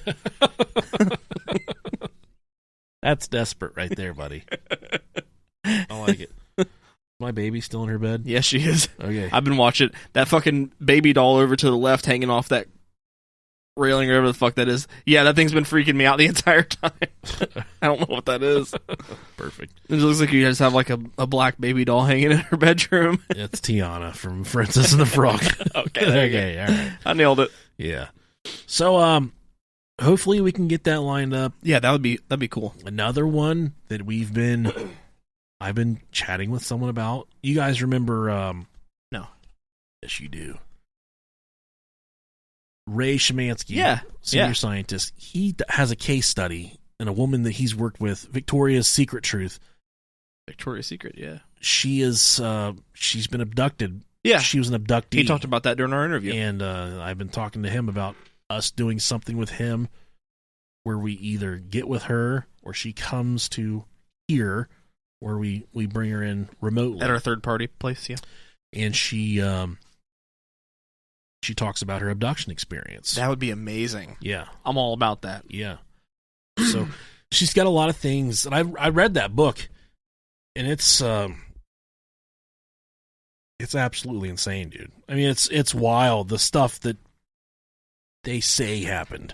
Yeah. And the way it all corresponds and lines up like it's all fucking real. Yeah, we need to nail that down. That'll be a good one. Yeah, it's all real. So I don't want you guys to think we're quitting. It's been a bad couple weeks. I've been sick. My wife is dealing with this stuff with her grandfather. It's been rough. But we have every intention to keep this fucking turd rolling once a week.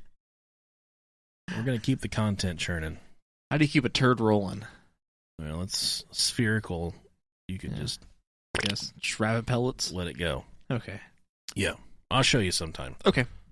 I don't have to poop. I do have to kind of poop right now. Think you gotta get like one of those toilets that's like those the coin things at like Walmart that you put the coin in and it goes around in the circle. Yeah. Yeah.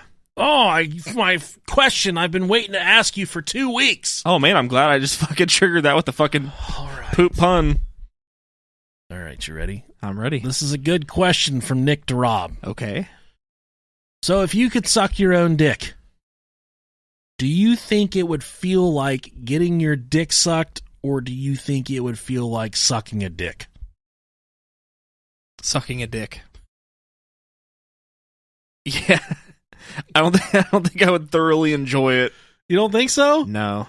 And to be perfectly honest, I've had some really fucking bomb ass head, and I think I would suck at it. How you like that, Daddy? You don't think you'd be good at Sit there with my mouth like, I know how you like it. I've But I watched don't. enough X-rated videos. I think I would be really good at it. Man, not me.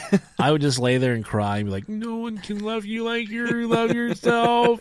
I'm so fucking good at sucking my own dick. So, funny story. I've been all week long at work, I'll walk up to someone and be like, so if you could suck your own dick, do you think it would feel like sucking your own dick, or you think it would feel like getting your dick sucked?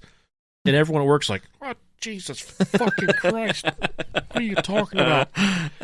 But there's this one guy at my work. He's got like a $6,000 sex doll. He's single. And okay. He's like 50, and he just fucking destroys this sex doll all the time. Man, that's too much cleanup. Like one of those big silicone bitches. Yeah.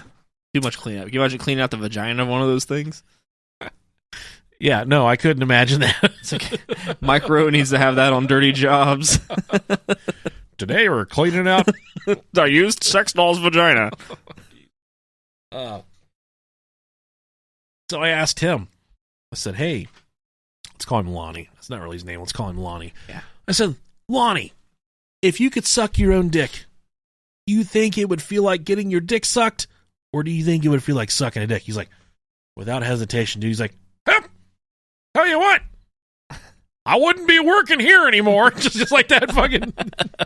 That's so certain of it. If he could suck his own dick, that's all he would need. Like, I don't need paychecks anymore. I don't need to pay my bills. Man. I don't need money. I don't need financial security. I don't need a roof over my head. I can suck my own dick. That's all I need. Each month, every time they send him his water bill and his power bill, he just sends a Polaroid of him sucking his own dick. You see this? It's Polaroid, because that's all I can afford, because I don't have a job anymore, because I just sit around and suck my own dick. Put this on my file. And that sure does feel real nice. You know what? I will be totally honest. If I was working at that collections job, I would let his shit slide another month. Say, hey, Jeff, I know you were really concerned about this account right here and how far behind it is, but I actually just got a picture of this guy sucking his own dick, and it's pretty impressive. So I think we should probably just let him the hook here. Anchor man, I'm not even mad. I'm impressed. Yeah. So he said, I tell you what, I wouldn't be working this job anymore. Just fucking right as rain, dude. Just wouldn't even have a job anymore if he could suck his own dick. Man, good for him, I guess. And when I was a kid, it takes a little more work now, but when I was a kid, I could keep it around 45 seconds. I could grab that thing and shake weight that motherfucker in about 45 seconds. I swear I've done the job in like 12 seconds. I swear. 12 seconds. Dude, no time at all. Well, started with it already hard. I was fucking going supersonic speed and that was done. Supersonic. Dude, it was straight off the bat. Oh, geez. I was going like 3,000 RPM. There's a build up there. You gotta do some foreplay with yourself. You gotta suck your own dick and shit to get it all fucking ready to go. Nowadays. Yeah.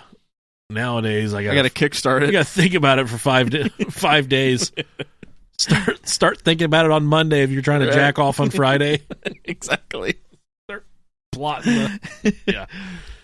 Oh, unless it's a weird time, unless it's like, if I went to church, I'm sure that would happen, or if I was at Mall Santa, I'm sure it would happen. But the mall, no, let's not get you arrested here, Rob Dog. I'm joking. Let's not. It's a joke. It's a joke. Let's not get you arrested, fella. So stick around for the interview with Katarina. Yeah, the sponsor for this episode. She's the sponsor. She did a tremendous job picking out a topic for us. She was a joy to talk to. I hope you guys enjoyed the episode. We plan on seeing you guys a lot more frequently. I hope the ad thing doesn't scare you guys away. But if it does, it's only $1 a month to listen to without it. Yeah. But still, at the same time, keep those fucking downloads going on the other devices, on your devices. Yeah. Like we said, if you would like to prove your loyalty to us, buy 5 more cell phones and subscribe to us on there. Definitely. Yeah. So one from each carrier. Yeah. Please do. Just don't do Cricket, because that makes you look like a fucking drug dealer. What's the other one? PC Metros or Boost Mobile. Boost. Is that even a thing anymore? I think so. Is it? Chirp. Chirp. Bloop, bloop. Chirp me. Man. All right. Here comes the interview. Love you. We are here with Katarina Kegel. Kegel. Katarina. Katarina, how are you? I am sick, but otherwise I'm great. How are you? Have you been diagnosed yet? I have not. It's going around. I don't know what it is. It's like dirty dick disease or something, but it's fucking awful. Certainly hope that's not what it is, madam. I certainly hope so too, but As I stated in the beginning of this episode, I've been dealing with something fucking horrible for the past week or two as well. I have no idea what it is. Took me down, though. Yeah. oof, I heard some awful sounds coming out of his butt. I keep Rob updated on everything going on with my body. Just Every bowel because movement. if I have to step out an episode, I don't want him to think that it's because I don't want to be friends with him. I want him to know I'm that very, there's- very insecure. I want him to know there's genuinely something wrong with me, that I've got something terminal. I hope you don't have the Spanish water butt like I had. thanks. I don't. I definitely don't, but I do feel pretty shitty. Listen, we haven't recorded the episode yet, Okay. but the last time we did an episode based out of the state of Utah, we really fucked up a lot of names. Yeah, you guys did. And it's going to be my duty to be 10 times worse this time. Okay. I'm We're so gonna. excited. It's just gonna be just enunciated like every single syllable. I'm going to refer to people from Utah as Utonians. Okay, sure. We'll go with it. It's fine. We're going to get gutted. Yeah, you are. People from Utah are not nice when it comes to fucking up their names. You guys are wild. I know. I'm not fucking nice in general. People here are dicks. I don't know. There's only like 6 people there, so it can't be that fucking bad. 6 of them and 9 of them are Mormons. Did you just step on a baby, or was that a door? It was a chair squeaking. Okay, all right. You just step on a baby. We'll Ain't edit, no babies in this bitch. we'll edit that out. We'll edit out the part where you stepped on the baby. Sorry. I did actually see you this past weekend that you went axe throwing, right? I did. I went axe throwing yesterday. It was so much fucking fun. And she threw the handle through the fucking board. I got the handle. The stuck handle. to the fucking. Oh, What kind of jeans do you wear that doesn't show your nuts? I don't wear jeans. I wear leggings, so they just like hang out. Even harder. I know. Jesus Christ! So I was like, "Holy shit, that's a throw!" Through the handle, through the target. It was my first fucking time too. I don't know how I managed that, but Like, hi, my name's Katarina. What's behind the fucking target?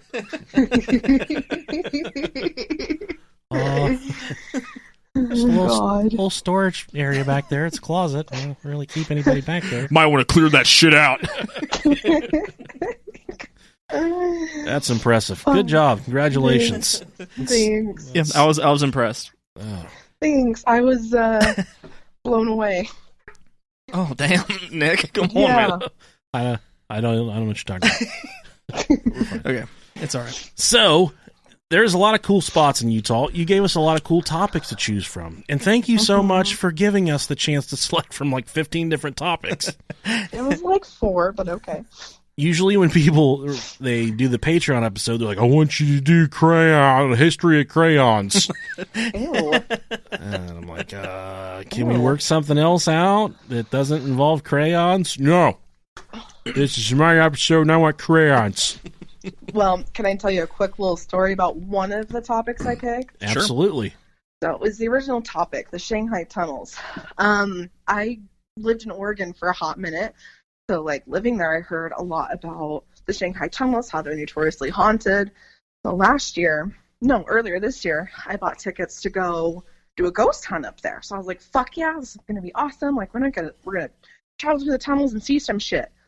It's a big fucking hoax. Really? Let me tell you. Yeah. Well, thanks for not letting us do that episode. Yeah, I was low-key hoping you guys would, and then I could be like coming and destroy everything at the end. But no, yeah. Apparently, like, I don't know if you guys have seen like any of like the documentaries they've done on it, or like the Ghost Adventures episode or anything like that. But apparently, there's one ghost hunting. Yeah, I know. Zach Baggins. Zach Bagel Bites. There's one specific place. It's under a restaurant called Hobo's or something, and yeah, that's legit what it's called. And Aptly you enter named. through the fucking street. I know, but I guess that they just made the entire basement look like a bunch of different tunnels. All the tunnels were filled in the 1970s. So anything that you guys see on TV about the Shanghai tunnels is fucking fake. And I was so disappointed. Oh, It's a bummer. But the ghost tour was pretty neat. Not gonna lie. and you know, Rob and I would have tried to portray the tunnels as being the most haunted, scariest place in the entire world, just because, you know, that's who we are. I know. But this place that we did select, that you gave us to choose from, the St. Anne's Retreat, there's a lot of cool stuff that goes along with that place. Do you live anywhere close to that? I live I want to say an hour and a half south. I haven't gone up to it, but I've heard a lot about it. Yeah, there's definitely some fuck shit going on there for sure, which I really love. Yeah. Now, do you particularly fancy the paranormal and the occult? Have you ever done any paranormal exploring yourself? I have. I love the spoops. I love the spoopy stuff. Okay. Yeah, I've had a lot of experiences my entire life. I've had some weird shit follow me around a lot. Anything that's caused you to shit your pants, because that's kind of like what our listeners are into. Sorry, not yet, though. There was one that I almost did where I got scratched. Tell us. Oh, you were trashed? Yeah, scratched. Like you were drunk. No, I got scratched by a demon or something. Okay. That's just as cool, though. Yeah, no. Yeah. Now, give us your best one. What's your most intense experience that you've had out exploring this wild shit? It was either at the Haunted Museum in Vegas, because I actually went to that, and it was pretty fucking cool. Zach Baggins? Mm-hmm. Okay. It was, Thanks for donating money to him. I know, right? Well, you know what? I can't lie. I think he's the biggest fucking douche in the planet, but his museum is tits. There's so much cool shit there. It's worth the money just to go in and walk through it. Not even expecting to be scared, just to learn about what he has and see some of the cool shit. It's fucking neat. Yeah. What did you see there that kind of gave you an experience? The Dybbuk box. I got scratched after the Dybbuk box. We were gonna do an episode on that goddamn thing. Yeah, we were. Yep. Oh shit! Now this the Dybbuk box is it's from I think it's of Jewish origins. Mm-hmm. It's it's a spirit box that if you come in possession of one of these things, it's said to have a fucking whatever in it, a Dybbuk or the Dybbuk demon type thing that when you open the box, it lets this goddamn thing out. But it's like a king Jew. No, it's basically nothing. It's not a king Jew, Robert. Oh, okay. I don't remember a whole lot about this specifically, but what kind of explain a little more about what you dealt with when you were checking that thing out. So it's really weird. They bring you into this room and it's encased in inch thick glass, and there's a ring of salt around it, and then I think a ring of sage around it, and you can see in the salt that there's this random thumbprint. Super fucking weird. And I asked the tour guide, I was like, how the hell did that happen? He's like, we have no idea. All of a sudden it just showed up. So I was like, okay, whatever. So my friend and I are leaving the room, and just my stomach is burning. What the fuck? And I was like, okay, we'll wait till we get out. And then my back started kind of stinging too. So we went through the last couple of rooms, and we got out to the parking lot. She's like, dude, this fucking hurts so bad. And I lifted up her shirt, and I can even send you guys the pictures. She had scratch marks across her side, big ass scratch marks. And I was standing with her the entire time. I know for 100% fact no one else would have scratched her, because I was standing with her the entire time. I was holding her hand 90% of the time because she was scared shitless. And of course, me being me, I was the one volunteering to do shit in the fucking museum, because they'd be like, here, go stand next to this corpse. And I'm like, all right, fucking ball out. Why not? How much was it to get into that museum? It's $40. God, ooh, damn! It's a 2-hour tour, though. Rob and I are from Ohio, where everything costs $2 or less. The Patrick meme. I have $3. Yeah. You can do anything in Ohio for $3. You really can. I know. And it's really not, like I said, it's worth it. just for the fact that, I mean, and she lifted up my shirt like on my back, and I had scratches down my back too. Like I said, I can send you guys pictures because it was fucking nuts. But Jeez. yeah, I mean, just for the experience, like I said, going through that museum, it's pretty neat. Like just seeing all this shit. He has so much in there. That would so definitely be much. something cool to check out. Yeah, I think I actually might do that. I'd love to check the Warrens Haunted Museum out as well. That would be another good one to check out. Yeah, you guys should. This specific story, the St. Anne's Retreat, it doesn't seem super hokey to me. Whereas a lot of the paranormal stuff we do is just so hokey, and I'm just at the end, I feel like I'm going through the motions with it. But this story seemed a lot, like there was a little more substance to it than that. That and the Demon of Brownsville Road, another one I felt pretty good about. I felt like that was a good story. But usually, in the Indiana Hell House, I know Zach Baggins is kind of involved with that. The Hell House was really cool. He bought that after the fact. And then tore it the fuck down. He said, "Oh, it's my ball. I'm taking it home. Fuck you guys." And he tore the place down. They have pieces of that place in his museum. Really? Mm-hmm. I just think it's wicked that when they took that kid to the ER and the fucking cop, a social worker, and a nurse watched this kid walk up the wall. Right. And up the ceiling. And they're just like, "Nope, gotta go." Bye. Sorry. Someone's got to change his diaper, though, that's for sure. No thanks. Yeah, I would have done the same thing, though. I can't blame him. So what's on your paranormal bucket list, aside from, it sounds like this Zach Baggins Museum is one of them. What places to visit are on your paranormal bucket list? Dude, I am dying to go to Waverly Hills. Like, I know that'll probably make me shit myself, but I want to go so fucking bad. Like, Rob went through it. He's got balls of steel. He's the man. Oh, I'm so proud of you. Yeah, I was the person doing all the. I'm gonna go stand out in the middle of everybody by myself, and we need somebody to lay in this body chute. We need a volunteer, dude. That'd be me. It is. They had literally legit have a body shoot, and it was the craziest fucking thing. It was so deep. Like it's just like a suit. Yeah, it's just a super steep concrete ramp that goes just into the earth. That's fucking weird. That's wild, man. Yeah, we couldn't go down, unfortunately. Those hillbillies they killed in that fucking place. That's wild shit. That's it's weird. And But yeah, that'd be super cool to do, or like Trans-Allegheny or like Eastern State stuff my dumbass will probably never get to experience because I live in fucking Utah. But right, you never know. Have you ever heard of the Mansfield Reformatory here in Ohio? I've heard of it. Yeah, It's one of the most haunted places in the country. There's some really cool stuff going on there.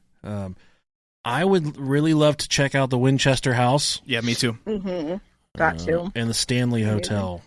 I was up there last year. I was up in that area. I was gonna drive out to Estes Park, which is where it is, and I was like, I don't have the fucking time. So such a beautiful piece of property. It is. It's gorgeous. Yeah, Winchester's definitely on mine. I just want to go see fucking stairs that go to nowhere, and it would be so anticlimactic. It really would. I think so. Well, here they are. The only time I've ever went to a place expecting to be underwhelmed and was overwhelmed was the Grand Canyon. I went there. I can see that. And I was expecting a fucking hole, and I went there and found the biggest void. Just, you feel like a pinhead. You're just tiny, man. It's huge. It's awe-inspiring. I mean, it's incredible. It really is incredible. And to think, I've lived near the Grand Canyon my entire life. Never been there. Really? How close Really? does the Grand Canyon come to Utah? I know that we can drive to, because I can drive to Vegas in like 6 hours. Oh, okay. So, yeah, you're not that far then. Yeah, that's not that far, but I've never been down there to like the Red Rocks, Moab, shit like that. Oh, man. My life is anticlimactic. The Southwest is so gorgeous. Yeah, I've never been to the West at all. Yeah. I've been all over the East Coast, but I've never crossed the Mississippi. Definitely worth it. It is. It's worth it, especially the Pacific Northwest. I love the Pacific Northwest. I'd like to go. There's a lot of fuck shit that goes there. Nothing better than waking up and it raining and then going to bed and it's still raining and then it just rains. You know what? It's just dark all the time. Fine. It's moist all the time. It's fine. Don't say that word. That word doesn't bother me. I think it bothers Rob, though. Yeah, I don't like it. Rob, Rob, does it make you moister than moister? No, that doesn't. Oh, I'm talking in here. Talk to your grandma. You know you make me moister than an oyster, Rob. Talk. Dude, my grandma ever said that, I swear to God, I'd put her in a grave.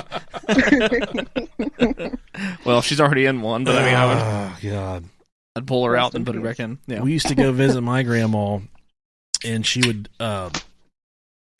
always had little candies like any other grandma, and she would unwrap them, and Or there's originals. yeah, it was like butterscotch. Butterscotch, yeah. And she would suck on them for a minute, and then she would put them Wait, the candy or yeah, the or candy. you guys? Okay. When you visited. She would suck on the candy for a few minutes, and then she would put it in our mouths. I'm making that up. I made that up. That never fucking happened. I made that up. I was just trying to gross you guys out, and it fucking worked.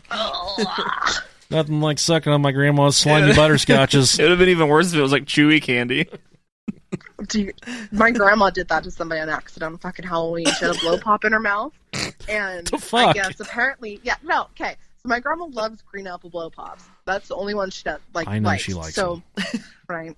So she goes through and she picks them all out and she puts them on the counter. Well, I guess she had it in her mouth and she went to grab another one, and I guess one of the kids like had a cool Halloween costume or some shit. Next thing you know, my grandma's walking back in to talk to my grandpa, and she pulls out a fully wrapped blow pop and points it at him, looks at it, looks like around, and she's like, oh shit, I think I just gave this kid my already sucked on blow pop. She straight up fucking took the blow pop out of her mouth and just plopped it right in their goddamn pillowcase. I can't get this piece of candy out, Mom. It's stuck in here. Oh man, I couldn't imagine. And that's why your grandma's not allowed within 100 feet of a school. Oh man, that and other reasons, because she's fucking wild. Awesome. Oh, I love it. Bless her. And I don't ever know if I got a chance to formally thank you. You sent me like a wreath or something that you hang up on the front door, and it's hung on my front door until a few days ago when we switched over to Christmas. Aw, yeah. You've actually thanked me a few times, so Stacy, but I'm glad you guys like it, because I know when I sent it, I know you guys were dealing with some shit, and I was like, I have a lot of wreath stuff, because I kind of do that on the side, and yeah, I asked for your guys' wedding picture, your wedding colors, and I was like, I'm gonna fucking knock this out, so. Thank you so much. Rob, do you guys want one? Do you want a wreath? Do you want to feel special too? Well, I'd love to. His house has like 48 doors. Yeah, shit. I have 6 exterior doors on my house, so if anyone's looking to break into Rob's house, I can get you the address. All right, I will make you and Bev a wreath. That'd be great. Beautiful. Thank you. Yeah. That's so nice. Mm-hmm. That's fucking nice. I try. Can we make you something like something out of Play-Doh or something? Can it be like a giant Play-Doh dick? Old underwear or something. Rob's the dick expert, so I'm very much a dick expert. This is a funny story, but I used to work in the drilling industry where we would take soil samples from below the ground, and we drilled down like 200 feet in Cleveland, and we hit just solid, just absolutely gorgeous gray clay, just straight clay from like 200 feet below the ground. And we broke some equipment, so we had to sit there and wait for a day. So I took all this excess clay, because when you drill into the ground, they call them cuttings, all the excess material comes up out of the hole, and you have to shovel it away from the hole so you can keep drilling down. But this really wet clay was coming up out of the ground, but the equipment broke, so we were just sitting there with a pile of clay for like an entire day. And I made my boss a giant clay dick, not like a regular dick. This thing had veins on it, and it was kind of kind of leaning. It was a big mean dick. Okay. And then we had like our end of season cookout, and I was like, all right, everybody gather around. Like someone taps like a wine glass or something. And I'm like, everybody gather around. And a few weeks before that, I got in a really bad accident. And he helped me. He took me to the hospital and kind of made sure I was okay. And I said, I was down on the side of the highway and I thought I was dead. And you rescued me and you saved me and you took me to the hospital. And I made this really emotional, beautiful speech about how he saved my life and I owed him so much. And then I presented him with this giant clay dick. And everyone's like, did he just give our boss a fucking clay dick? I'm like, yeah. it fucking went down. Such a power move. And he still listens to the show. He listens to the show. Him and I had 2 bosses. There was like 2 employees and 2 bosses. So you go ahead and do the fucking crunch the numbers on that. But both these guys still listen to the podcast. So Barry and Kyle, if you guys are listening, Hopefully they still have their dick. couldn't be happier to be away from that fucking. I love you guys. Thank you so much. But yeah, it was. I know he still has that giant clay dick. If he, Him or his wife. yeah, yeah. Well, I won't go there, but she, yeah. All right. Well, you can actually make a mold out of someone's dick. They actually sell those kits on Adam and Eve. It's fucking. Nobody I wants made a mine. joke to my friend. Jesus. Said nobody wants mine. It's all right. That's fine. It's fine. Yeah, I made a joke It's to my fine. friend. She's like, "What do you want for Christmas?" And I was like, "I want some dick because I'm recently single and I'm just like, whatever." Oh, you Just just like, opened the fucking fucking DMs for yourself right there, lady. Jesus Christ. Oh damn it! One like equals one prayer for her. Hey, yeah. Send nudes. Just kidding. Please don't. Send dogs. Send memes and dogs. Okay. Okay. Jesus, man, you're gonna have to file a police report with the FBI after this. Fucking nuts. Hey, you know, at least now the group is smaller and like not everybody can get a hold of me now. It's very Yeah. true. You know, it went You- down from like 3,000 to 300. It's fine. You did us the favor and helped run Butt Chuggers Anonymous, which is now a defunct group that we can't. Into the ground. No. Oh, thanks. Call me. I take credit. I take blame. It just it had run its course, and You it know was. what? It's all right. Yeah. I get it. All the other admins and mods get it. Like, I think it was definitely time, especially towards the end where there was just so much fucking drama. Like, People get so upset, and I was thinking about this the other day. Someone was talking about. It was a meme I saw. It said, "Let's thank Tom because he taught us all how to code on MySpace." And I'm thinking about back to MySpace. There was never shit like this.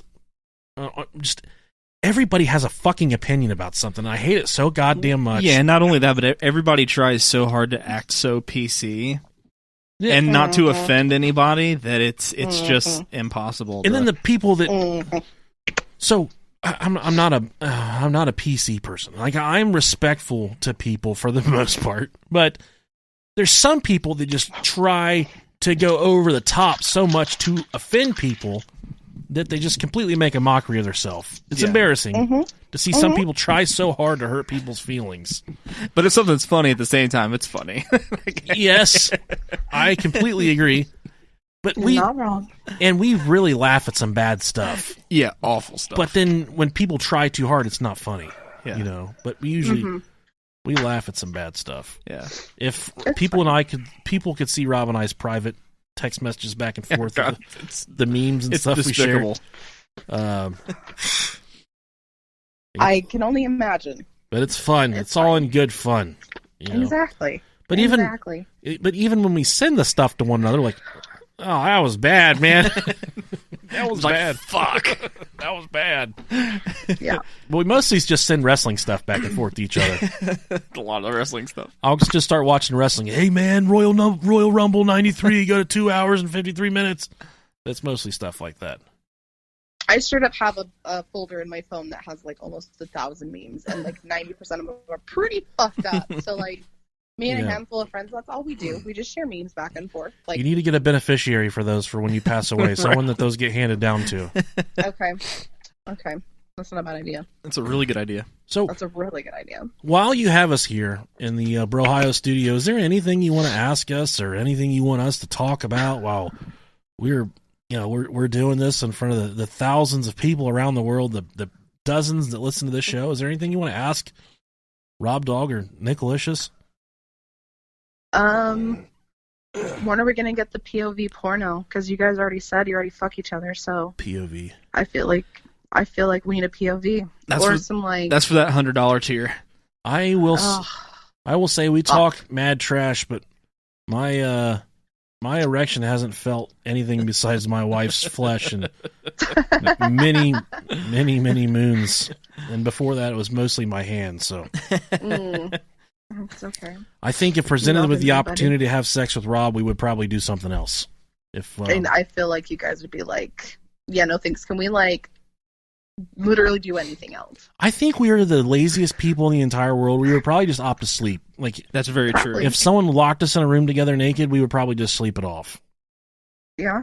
And then people would Okay, just good to know. assume bad things, but we would just sleep. We both just like to sleep.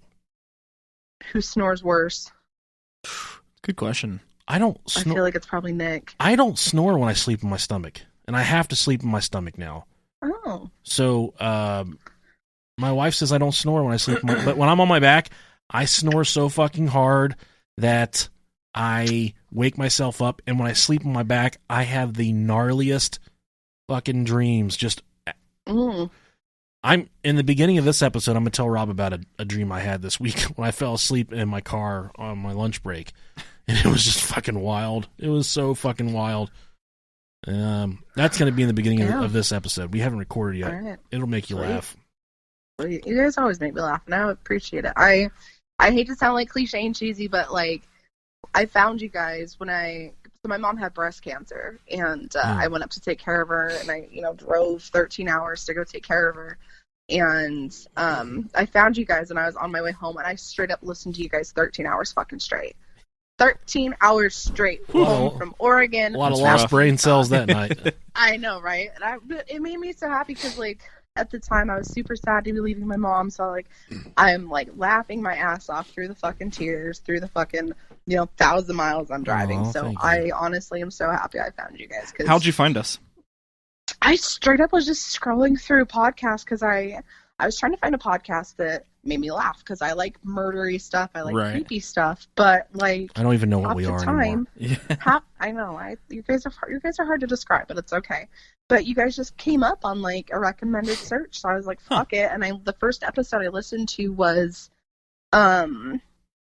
the Russian, the Dyatlov Pass. Yeah. Yeah, that was the first one I listened to, and I was like, "Holy fuck! I am starting these assholes from the beginning, and we are listening through." I'm sorry. We never suggest people to listen from the beginning. No, it's fine. I think I tried listening to the beginning. Like, I listened to like the first like 6 episodes, and I was like, "Fuck it!" Then I just kind of like bounced back and forth. Yeah. But I've listened to every single episode. Well, that aside, thank you for seeing your mother through that. That is awesome. Awfully, Yeah. that's brave of both of you. I know that's a hard spot to be in, but It is what it is. you'll- She's super proud of her new fake tits now, so it's fine. Me too. Yeah. Get it, Yeah. girl. Yeah. I need some. You think I would look good with fake titties, Rob? Oh, definitely. Yeah, Can we get you some pasties that are like super glittery? That'd be sweet. I'm a very Yeah. private man. Hey, I didn't say I want to see them. I just want to like have the satisfaction that Stacy watches you wear them.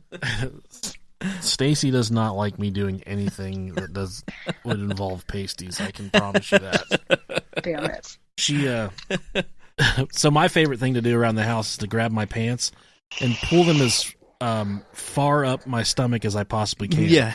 Like just below the crevice of my tits, where my belly meets my tits. And she gets so mad. She's just like, Are you fucking 4? Are you a fucking 4-year-old?